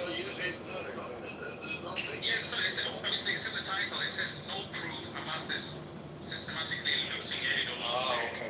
So there's No, that's the new thing that they're trying to push is this whole Hamas stealing food, which clearly there is no video. But their own agents. It's not a new thing, it's an old thing, DJ. Yeah, it's an old thing, but then obviously their own agencies, USA. No, like it's like being like now it's like being pushed even like into mainstream right now. Oh yeah, so I heard a government spokesperson from Israel. He came on Sky News, I believe. Yeah, And he I said read that. that he calls that Israel is allowing aid. The starvation is coming from Hamas starving people. That's what he said. Program can debunk that. Yeah, but their own agencies are debunking them. No one else needs to debunk them. USA does debunk them. Yeah, but you know what's interesting? You know what's interesting? Is they always seem to find, so whenever there's something, you know, for example, last time there was a shooting and they said, oh, Hamas shoots its own people. Yeah. Why is there no video evidence? Because they have drones in the sky, they have reporters, they've got soldiers. No, General, it's worse. General, it's worse. That, when they did that, they showed the IDF on their YouTube clips.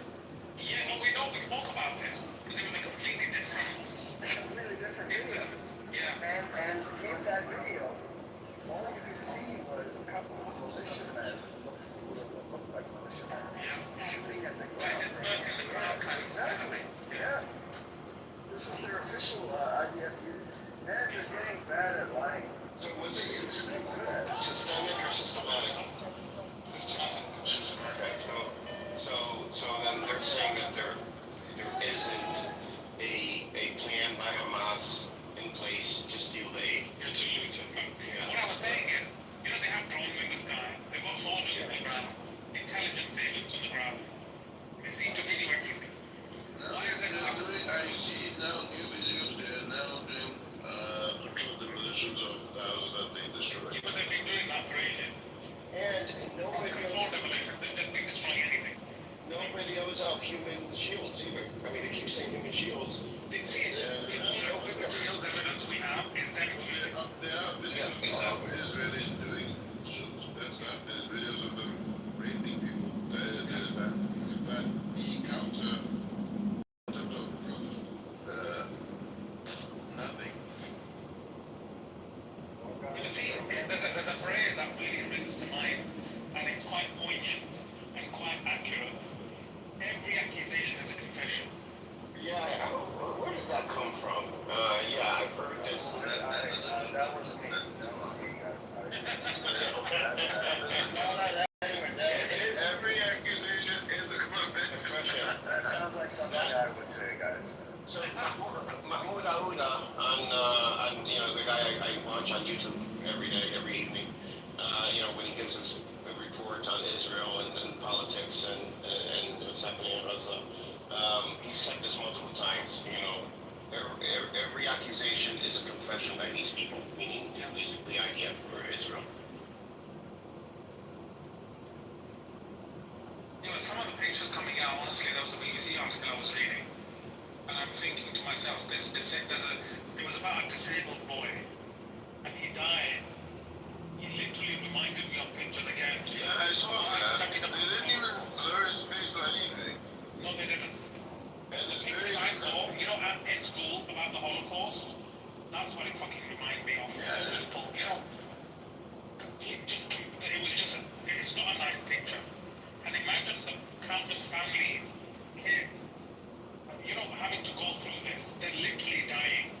And the rest of the world is fucking sitting on its laurels, debating whether to recognize a Palestinian state or not. No. General, let me correct you. The whole global south and The global south generally recognizes it. The Western world, sorry. the people that have the money and ability to actually stop it don't want to do it, and that's a problem. Apparently, I was reading that Israel has now authorized, I think it was Middle Eastern countries, correct me if I'm wrong, it's allowed Middle Eastern countries to airdrop aid into Gaza now. interesting. I'm not sure if That's you came across possible, anything but then similar. the reports which I've gotten is when the aid comes, then obviously the people now go to get what the aid, right? So as soon as the people get there, the Israelis basically play a red light, green light from the shooting. And they just shoot them. Yeah, I read that story too. They put, because you see the red light when you're in that maze thing. Yeah. That means stop, and then green light means you move forward, and they'll do they'll put the green light on, and then turn it red, and then shoot you. Yeah, but the difference here is there is no actual red light, green. It's just the way how they have lights is very similar to that TV show, and it's very but no, they do have lights. This is what they actually literally are doing. They have lights and it tells you, okay, red, stop. When you're in line, you move forward from when you go into the maze thing, at the end of the maze, then there's a big area. Then you go up to the area to get your food. So red, and then when it turns green, you move forward, and it's your turn to get the food. But it'll go red to green, and then as soon as you step out, red, and then they shoot you, and they laugh about it. That is psychotic as fuck. I know.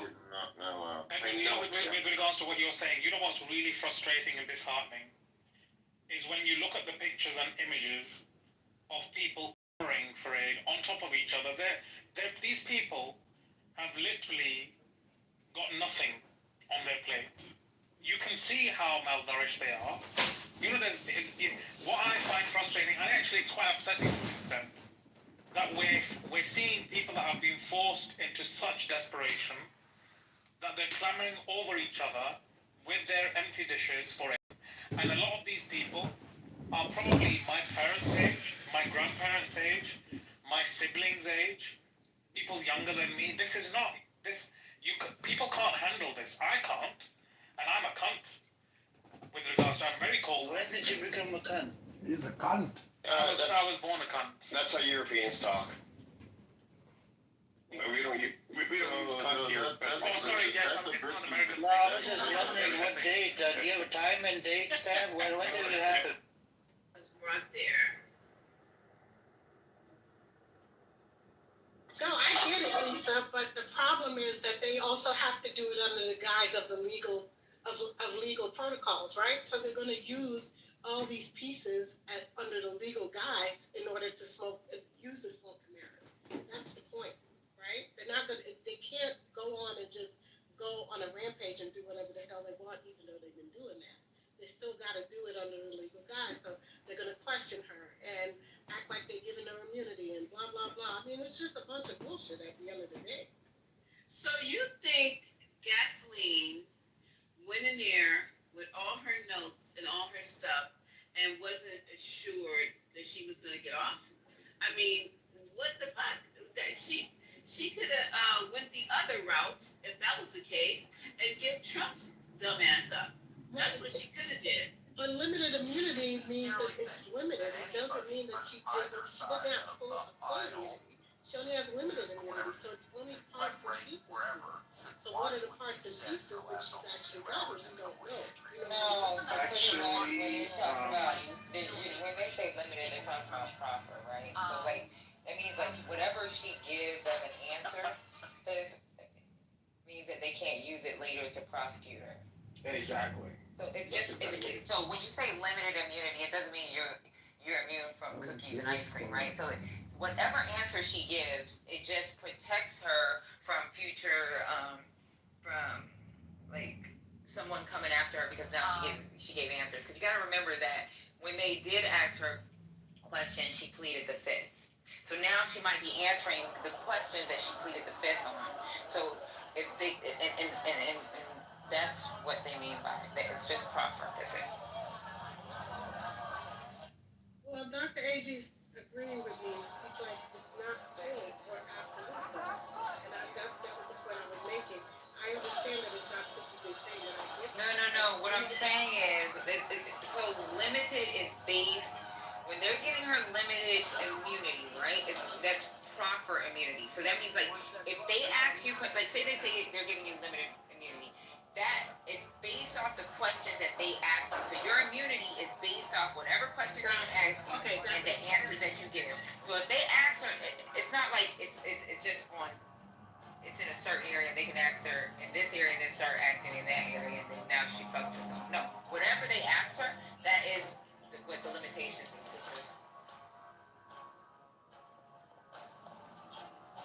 She's just trying to find a way to get the fuck out of jail. At any way possible. At any means possible. That's just the bottom.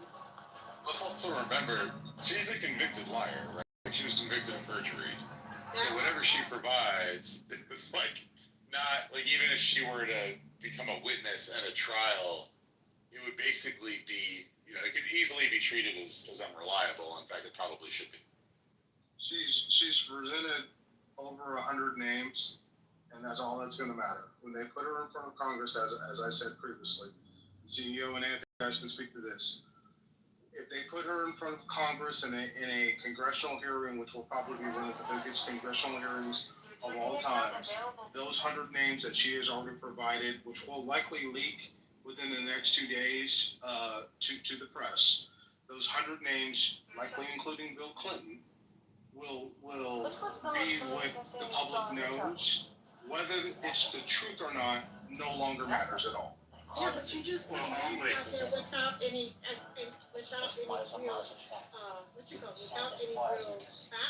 That doesn't make sense. Facts don't matter, man. Well, I realize that. I do know that. But I'm saying, if you're just putting names out there arbitrarily, it doesn't make sense. They've already put Obama's name out there. And look, let me get the fuck out of here with that dumb shit. You see what I'm saying? Like, it's just one stupidity after the other.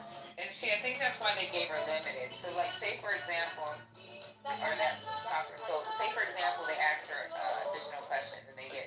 Now, they can't use it against her, but what they can do is they can use what she said for like evidence for other people. You understand? Yes, ma'am. Like, right. So, Yeah, like they could use it to inform their investigation. Is that what you mean? Yeah. So it wouldn't be used against her, but they can use it against other people. Yeah, I mean, I'll be honest. I don't think we should be celebrating this because of the 100 names that will leak, it will be Democrats and actors or 100%. Republicans Trump doesn't like. It's not going to be the entire list. 100% CEO, and my mom's sitting next to me. We're getting ready to go eat Italian dinner. But this is why I was telling you guys you need to be worried about the setup because it's not going to be. It's not going to be people that. It's not going to be everybody, and it's the reason why you did a 2-person proffer and then a limited immunity, so that when she testifies, if she testifies what you like, you can grant her a full pardon based upon X, Y, and Z, right? This is why they called the influencers to the White House so that they can prepare and say when Ghislaine testifies, it is going to be she was under duress. This was propagated by evil Democrats. This was coerced, and that's why suddenly now Trump is saying there is a list. So it's on. Anyway, Brian, I know what I'm talking about. You don't. Because what you just said was totally not true. You don't know what you're talking about. You guys. Oh, Lord Jesus. Yeah, I mean, again, the biggest giveaway here. Hold on, CEO, hold on. Go ahead, Lisa. Lisa. Hello? You guys got it. Can you guys actually hear me? Because I'm on the bridge again. No, we can hear you now. We can hear you.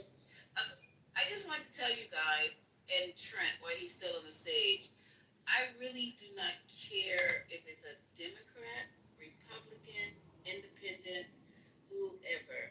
We are, once again, let's remind you, Trump-loving Negroes, that we're talking about children who were raped.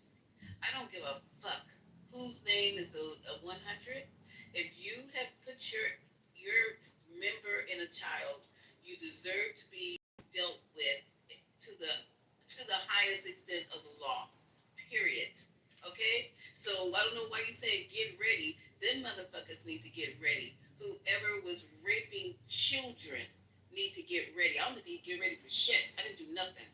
So that's my whole thing. And of course, Gasoline is trying to get out. I would be trying to get out too. She's a human being.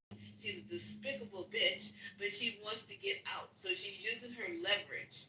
She's been sending notes home, pieces of paper, but not home, giving it to her brother. Her brother said that she's giving him pieces of paper from her diary that she writes in every single day. So there is, whatever they don't accomplish, I know she said to them, okay, you fuck around and find out. If you don't let me out of here, I'm going to tell the rest of the, 999? No. Yeah, 999 other names. So, yeah, she's doing what she needs to do. I can't stand her. She needs to be in prison for life for what is the word?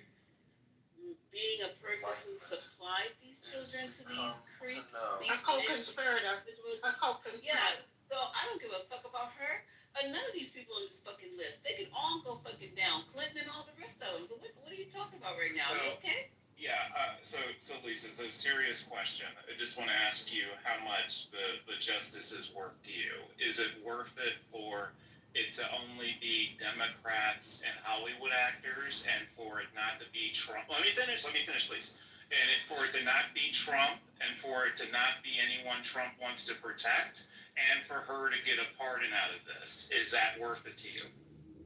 You know what, CEO, to be honest with you, one child molester, one person who had sex with somebody in the 8th grade is worth it to me. I don't know what we're doing right now. What are you trying to say?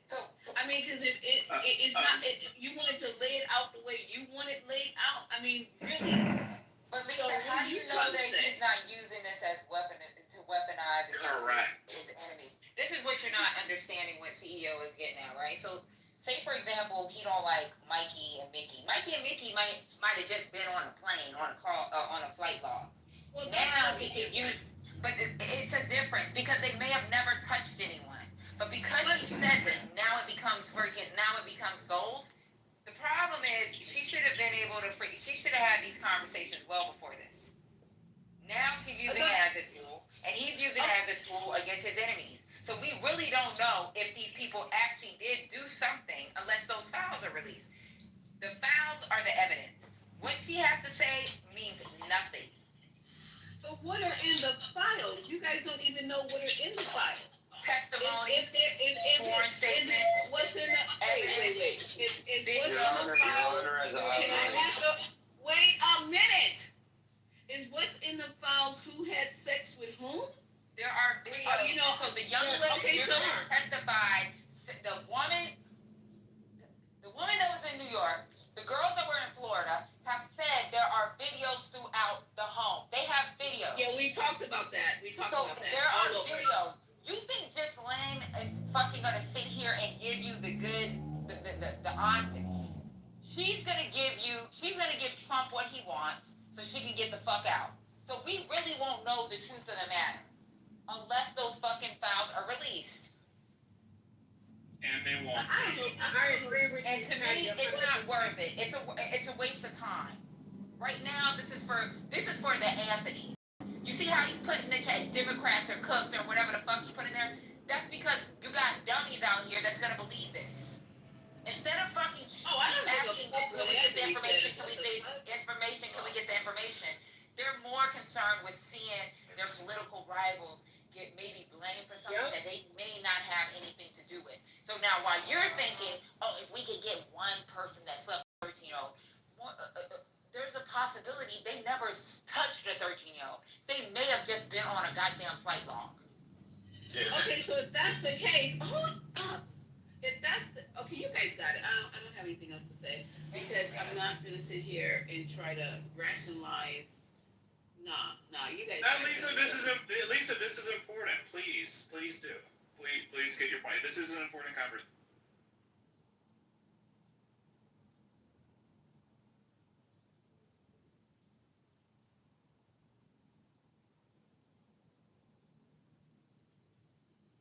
You're on mute. I mean, if she's not gonna go, I'll go. I was waiting for Lisa. About a goddamn woman that fucking traffic children, so her boyfriend can get his rocks off. Are we really mad about a conversation because someone doesn't agree with her being the center of attention? I mean, she's accused of rape too. The only thing I came off the mic to say was the way that Trent was describing the proffer wasn't correct, because it seems to be this thing like the proffer can never be used like against her, and that's not true. There are very limited instances where information that she provides can be used against her.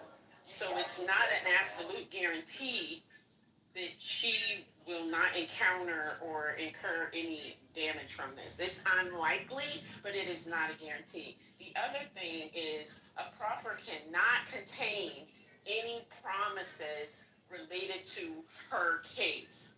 If the proffer contains that, because all proffers are written, they have to be written, they have to be submitted to her lawyer. Her lawyer is supposed to go over it with her to make sure that her interests are well represented and protected. And when they go before the judge, they have to produce that proffer. And if that proffer contains any promise related to her case, a judge is going to dismiss it. It's going to become null and void, because the proffer isn't supposed to, they're not supposed to do that. That's illegal. So those are just like the two things that were stated. I wanted to correct them. I also want to say, like, Shouldn't the proffer protect her unless she like lies? Like so from my understanding, when it comes to a proffer, like if you lie, then yeah, you fucked, right? Or if you say something that's different, like if you contradict yourself, you're fucked. And that's the only time they can actually use it against you, because it's like it's not the only time. There are very limited circumstances under which the information that she provides in the proffer or if they find other proof. Yeah, because if it, I'm sorry? If they find other proof. Right. And then how the proffer would work in that situation is they can't use her quote unquote incriminating information to exacerbate her penalty. So they can't say, well, yeah, she admitted it, so now we want to give her 5 extra years. Like they can't use it to I guess I already repeated that, to exacerbate her penalty. I got up at 5. I met some friends. I know. You guys are doing all the Pearl. What do you think of the killing of the Kurds in Iraq by Saddam Hussein? What did he use? Nerve gas or? That was very regretful, but maybe they shouldn't have been in cahoots with Iran, helping them get over the border. Helping them get over the border. Helping Iranian enemies infiltrate our country. She's behind it. How many died? How many died? It's unclear. The numbers are hyperbole. She's done this. The numbers are hyperbole. Okay, this is her belief from before. This isn't just tonight.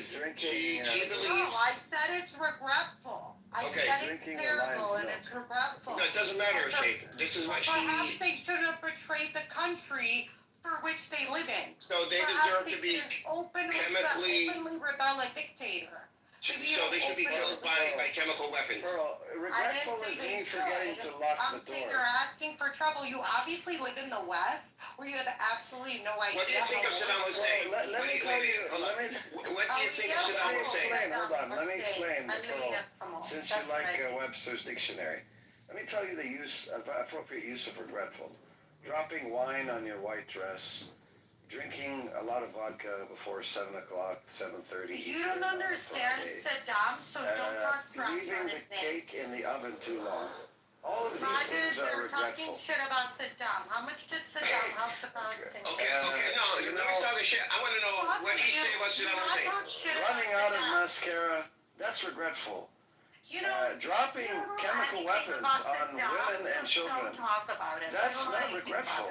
She said her words were, Ali and Hampo.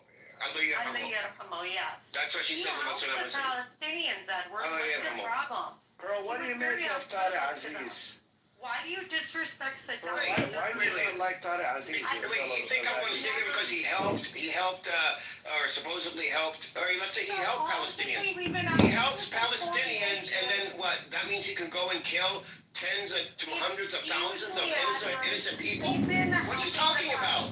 We've been helping, they're innocent. I just told you, they helped Iranians cross the border. They killed everybody. Women, children, old men, young men, everybody. What are you talking about? Oh, really? They killed everybody? That's what chemical weapons do. Edward, shut the fuck Weapon up. of mass destruction. There's a reason it's called mass destruction, girl. Shut up. Pearl, are you Chaldean? Why is the Kurdish population? Yes. Why is the You must Kurdish be Chaldean, Mina. Why is the Kurdish seriously? population 50 million then? You must be Because we killed Chaldean. everybody. I'm confused how the Kurdish population is 50 million. That's not the point. The point is you're fine with that, with Saddam Hussein dropping chemical weapons on them. You literally said we killed everybody. How are they 50 No. The ones that the villages that he dropped the chemical weapons on. Everybody, or near everybody. That's an exaggeration. Okay. Women, children, the elderly, infants, did they not all perish Maybe you when you did shouldn't that? openly rebel against the dictator and help it. Are you fucking serious? Yes, she's serious. I've heard her before. Are you justifying. serious? Yes, she's justifying the usage You know, of I've chemical never weapons. in my Yes. life heard When I brought this up, she said Saddam Hussein, Ali Hamo. That's what she said. Palestinians When I brought agree this up with here. you. You're disgusting. No Palestinians agree. No Palestinians What she agree should with you. hope None. is to be a little bitch when she's when she's frustrated about anything. Just quietly sit in your corner and don't do anything. Do you believe that she's a cardiologist? Dumbass. Who is this thing? Absolutely not. She's a cardiologist. She's not. If she's a cardiologist, I'm guilty. I'm telling you, she's a doctor. She's a cardiologist on top of that. There's no It's really compassion, insane. no understanding. No, none. What kind of cardiologist is she? Hello. I didn't design her. Understanding. I'm a British whore.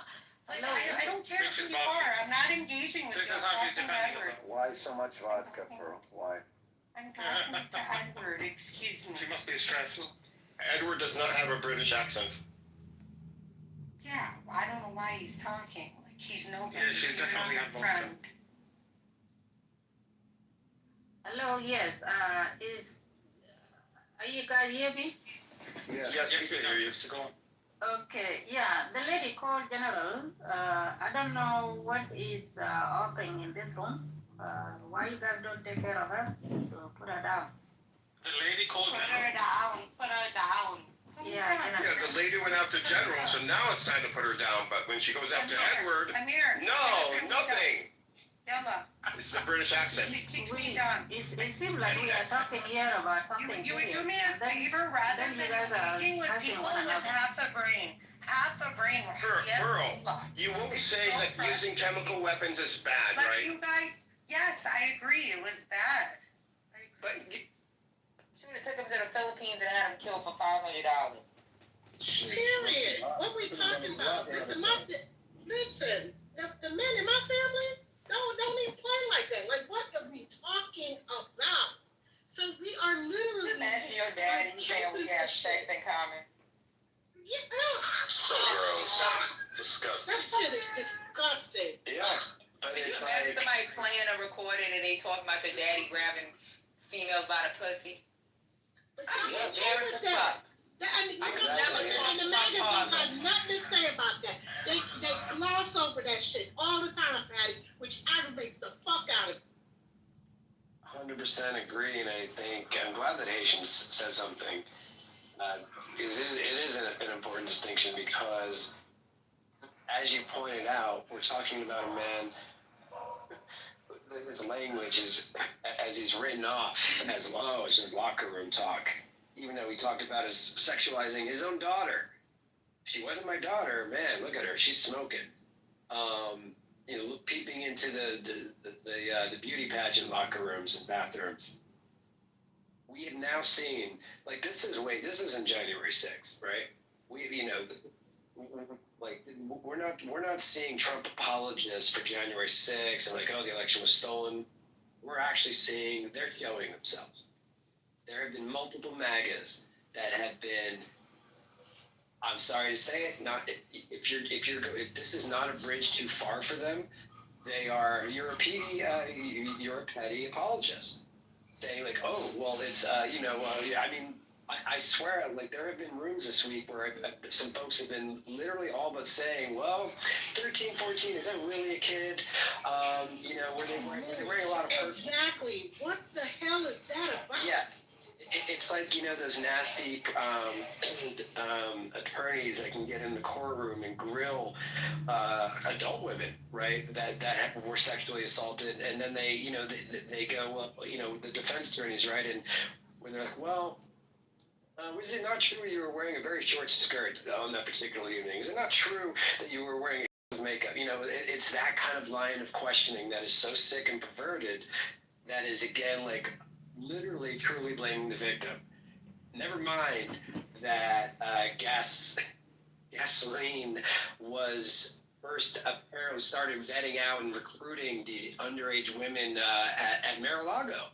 There's a whole political article to the fact that backs that up, that had interviews with a couple of these masseuses that remembers the specifics of the time of day when she was approached by Maxwell and said, hey, I hear you're a good masseuse, my boss is looking for his private masseuse on this exotic island. Who's going to say no to that, right? And she further says that when we got there, we were essentially forced to have sex with Epstein's friends. What is their motivation for lying? They're not politically aligned. They didn't think they're going to sue this billionaire, hundreds of millions. They're speaking the truth. Yet these MAGAs stand on their square and 10 toes down that, no, not the Messiah, because, hey, if he's on that list, well, what about Clinton? What about all these other guys? What about Prince so-and-so? And absolutely, at least 100 million %, I don't give a fuck what side of the aisle. If you're on that list, you're on that list, and you need to be absolutely held accountable to the full extent of the law. But these MAGAs are so diseased, and I'm so glad they're truly showing their true colors, because this makes January 6th look like a meeting at the lodge that got a little out of hand, like a bar fight. Like, you're talking about standing behind someone who there's all kinds of arrows pointing to him and Epstein, and knowing and participating with these underage women. Shame on you. I agree with you, Moose. Oh my God, I so agree with everything. And I want to say something to Dr. AG real quick. Dr. AG, you are not just a girl. What I have learned on this app, and even having these women are a lot smarter than the men. Yes. Even the fucking Suklas on the fucking app. Oh, not my Sukla says some crazy shit, but Sukla will twist history, but she has dates. How she twisted, I have no idea. But she has the dates. She can go back and forth with men. Like, women are smarter than a lot of these men. So you just be a girl, because you know what, girls are way smarter than these men on this app. We've been this. Girls nationwide to even wake up in a way, or With that being said, I have a it's just not being explained simply enough, or Ladies. Okay, my bad. Yeah. Choose millions. I just want to say this, right? No, I'm saying that the ladies are usually smarter than the men. You know, on this app. I'm just talking about this app. But Patty, in real life, the same way. Y'all be our downfall, so. Let me say this, right? In Kansas City, in Missouri, there is an actual state senator who tried to introduce a bill to literally say that it would be legal for you to be able to marry a girl at 12 years old. This is the kind of weird shit that I'm talking about. Like, this is the shit that's going on around the country. Not in just what's happened on the federal side, but on the local side. They are introducing bills to be able to lower the age of marriage and consent. is not funny anymore. This is dangerous as fuck. And we need to really be mindful on that.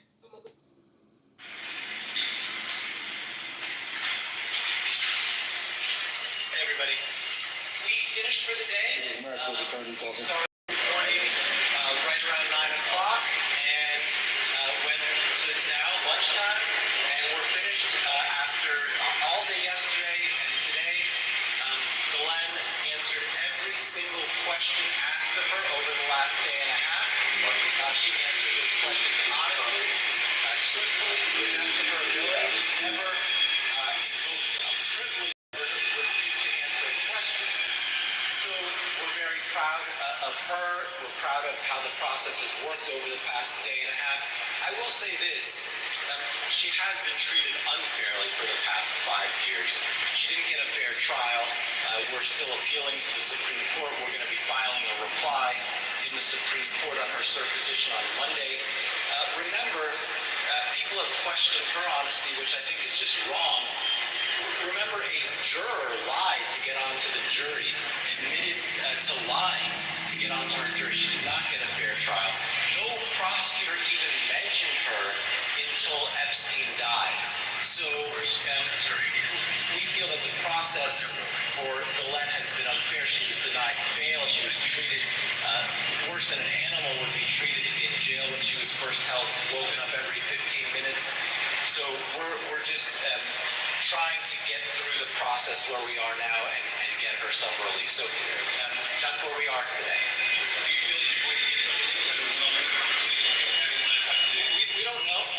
We don't know how it's going to play out. We just know that this was the first opportunity she's ever been given to answer questions about what happened. And so the truth will come out about what happened with Mr. Epstein, and she's the person who's answering those questions. We don't think this will affect her appeal. We're appealing on a very important ground, which is the government at the time promised Jeffrey Epstein that any potential co-conspirators would not be prosecuted. And so she deserves that promise. And I'm surprised. I don't think President Trump knows that the Justice Department took the position that that promise should not be upheld. President Trump is the ultimate deal maker. He knows that a promise made on behalf of the government should bind the government. And so we're hoping the Supreme Court agrees with us that when the U.S. Attorney's Office in the Southern District of Florida promised that no potential co-conspirators would be prosecuted, that bound the Southern District of New York as well. I'm sorry.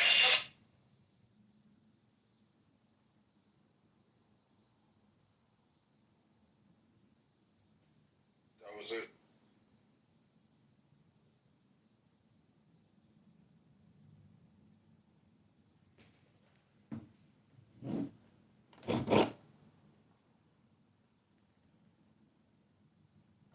So you all aren't very concerned after hearing his comment? Who's you all? Absolutely not. Nope. Worried about which part? Like, what do you mean by that? He sounds way too comfortable.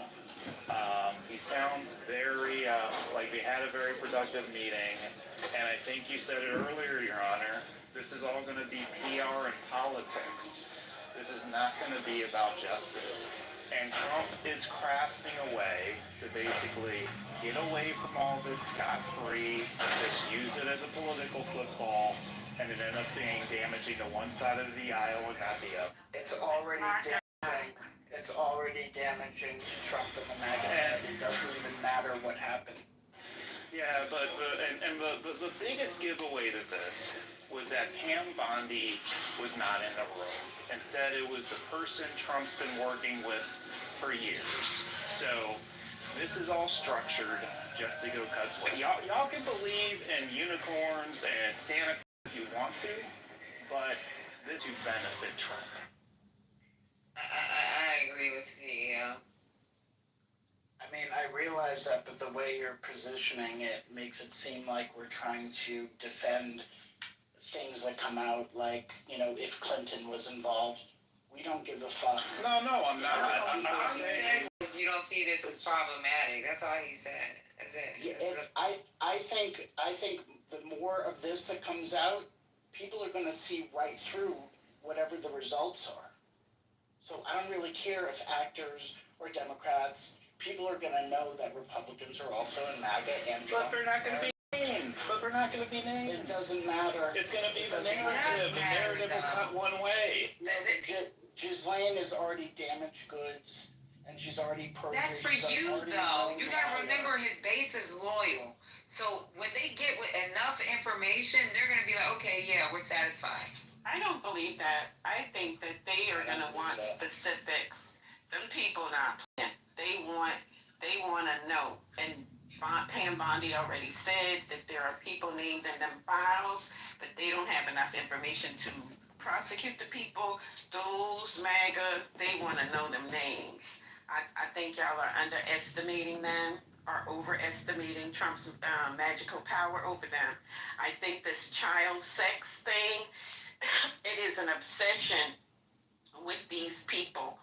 Justice against child sex predators is an obsession with these people. And I think he's scrambling, but I think throwing them these crumbs, it's not going to work. I don't know, maybe I'm not But saying. all these, so even with the documentaries, these women have already spoke on what happened with Trump and like the two girls, the girl that was working in the mansion and that was recruited. She's already had that conversation. They didn't give a fuck then. Like now they're upset when it's already been revealed that this is not, and a lot of this information is not new. Yeah, I think the implication of the children. I want to ask Dr. AJ a question real quick. But I'm gonna. Okay, so Dr. AJ, I just want to ask you a question because I want to make sure I'm saying this. You're understanding me. I'm saying they are going to get names. MAGA will get names, but the only names they'll get are Democrats and Hollywood actors. You don't think we'll be very satisfied and thrilled with that and giddy even? No. I think they're going to see. I do not. The cat's out of the bag here. So these people that you always complain about how stupid they are. You don't hear me say that. Trump, I'm just giving a general advice. Okay. I know Scotty has definitely said it. So for stupid, 99% of the time, but this is the one time you think that they're going to express some level of nuance and see through something. Guess what? It's a dopamine hit for them. All the MAGA influencers will take this and amplify it. It will make their views and their engagement go through the roof, and it will be amplified so heavily that people will believe it because it keeps getting shoved down their throat. This is red meat for the MAGA that is already defending pedophilia and Trump anyway. No. It's not going to convert people who've already left the ship because they're not going to buy Ghislaine Maxwell as the definitive testimony. Scotty. It's not going to happen. Like literally. It's the same people who were like all focused on this, and then when they threw out the Obama stuff, they started saying Obama. It will convince all of them, right? And then I hate to say it, but there's a whole bunch of independents that don't normally pay attention to politics, and they'll just hear this story. They won't have all the other context. It's not going to convince Marjorie Taylor Greene. No. They want red meat. They want it now. You did not feed them when they wanted it. You said you was going to feed them. They're waiting and waiting and waiting. And now you're supposed to bring the plate. You're saying, oh, actually, there's nothing there. So people are going to be doubtful. Even if you show them the proof. You show them the proof. All the documents. Even if, let's just say he did or he didn't. Either way, they're not going to believe you. Because you held it so long. And that's going to be the issue. So even if every document said it was him, or every document said it wasn't him, they're not going to believe you. Now he effed the case. The first thing he should have done is this is what happened. Put everything on the table. Because you held it back, they don't believe you anymore. And now your base is fading away. And now all of your credibility is hinging on Ghislaine Maxwell, who's already a convicted sex trafficker, and that's what you're going. No. As You your said proof? you no. That's You wild. said no. You said the top person who normally doesn't go from D.C. to a Florida prison to go talk to her in person. That never happens. By you doing that, you're already showing your cards. If you send an average attorney to go deal with that and interrogate her, get some information, fine, because it's not a big deal. You send your top guy, your top person, to go deal with that, it shows a lot. Why are you not sending somebody else? No, you send your top person because you're trying to hide something. Or you're not trying to hide something. Either way, it looks bad. PR, it looks horrible in every way, shape, or form. So now you have to do something about it. And yet, and on top of that, remind you, they send everybody on vacation. So they didn't vote on it. That's another issue as well. There's too many different things you did to make people doubt. It's not just your voice, it's everything around it that you did on top of that. So people are not going to believe you. Either way, if they get the proof or not, they're not going to believe you. So now your base is fading. And let's see what happens at the next elections. The local elections, don't be surprised if it's another blue wave and you guys, oh, what happened? No, you shot yourself in the foot. You created this monster. And you're the only one to blame. And we're also assuming that more shit isn't going to come out between now and whenever the next shit goes down. That's gonna be it. See, that's what I think is the big wild card here. Is this dude's made a lot of enemies, and I believe that there is more out there that would make it look bad. Because this drip that's been happening, I don't think that's just good reporting. I think there's people out there who have stuff on them that have been like tripping it out, and I think there's probably more, but I don't know that obviously. You have to understand, people are pissed. People are pissed. You're broke. Food got expensive. Your friends, family members getting laid off. Budget cuts here, budget cuts there. You think people are going to be happy about you? They're going to take it out. And who's the person they're going to take it out? Is you. The same way when you was running the White House last time, everybody turned on you.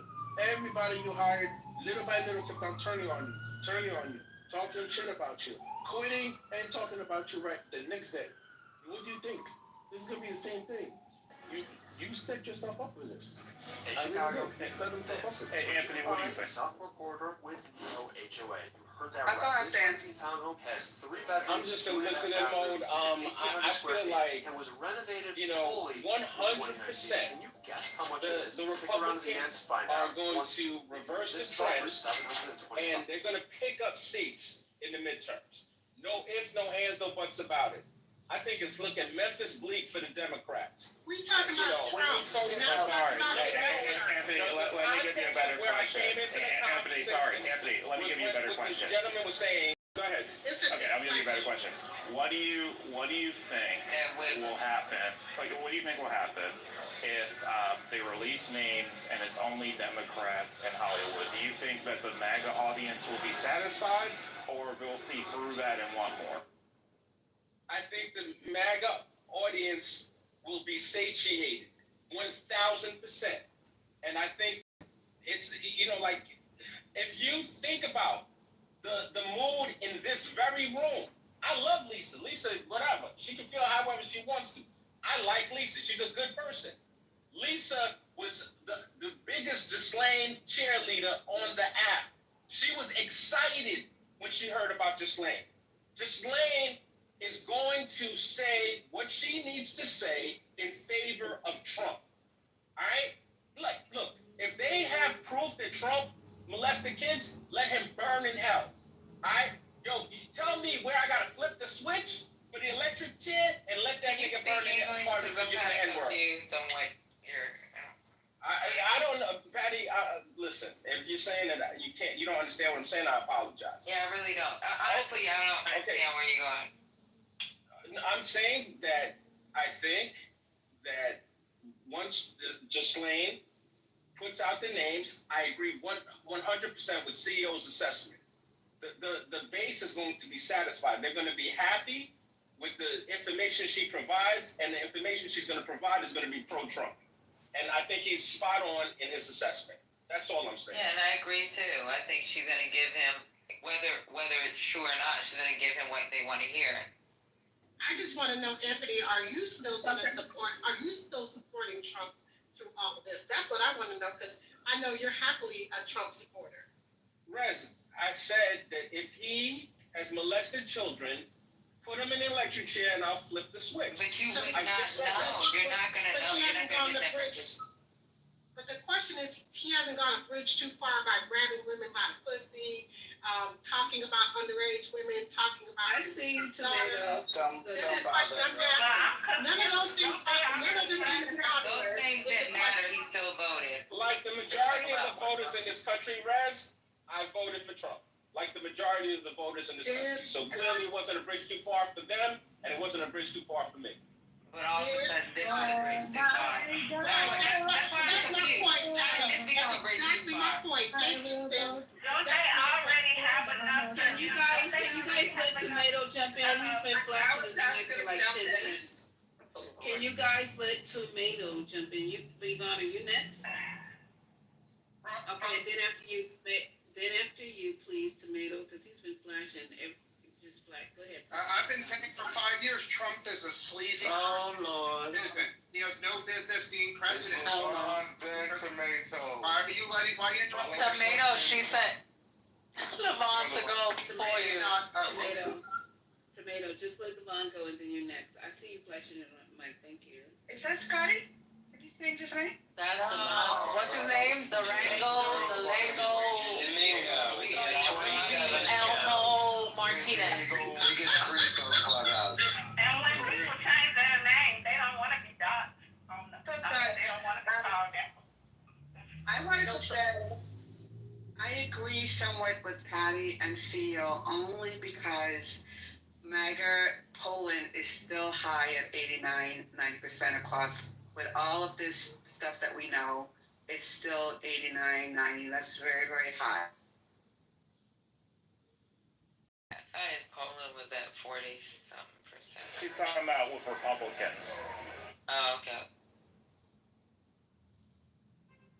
We lose her, or is that me?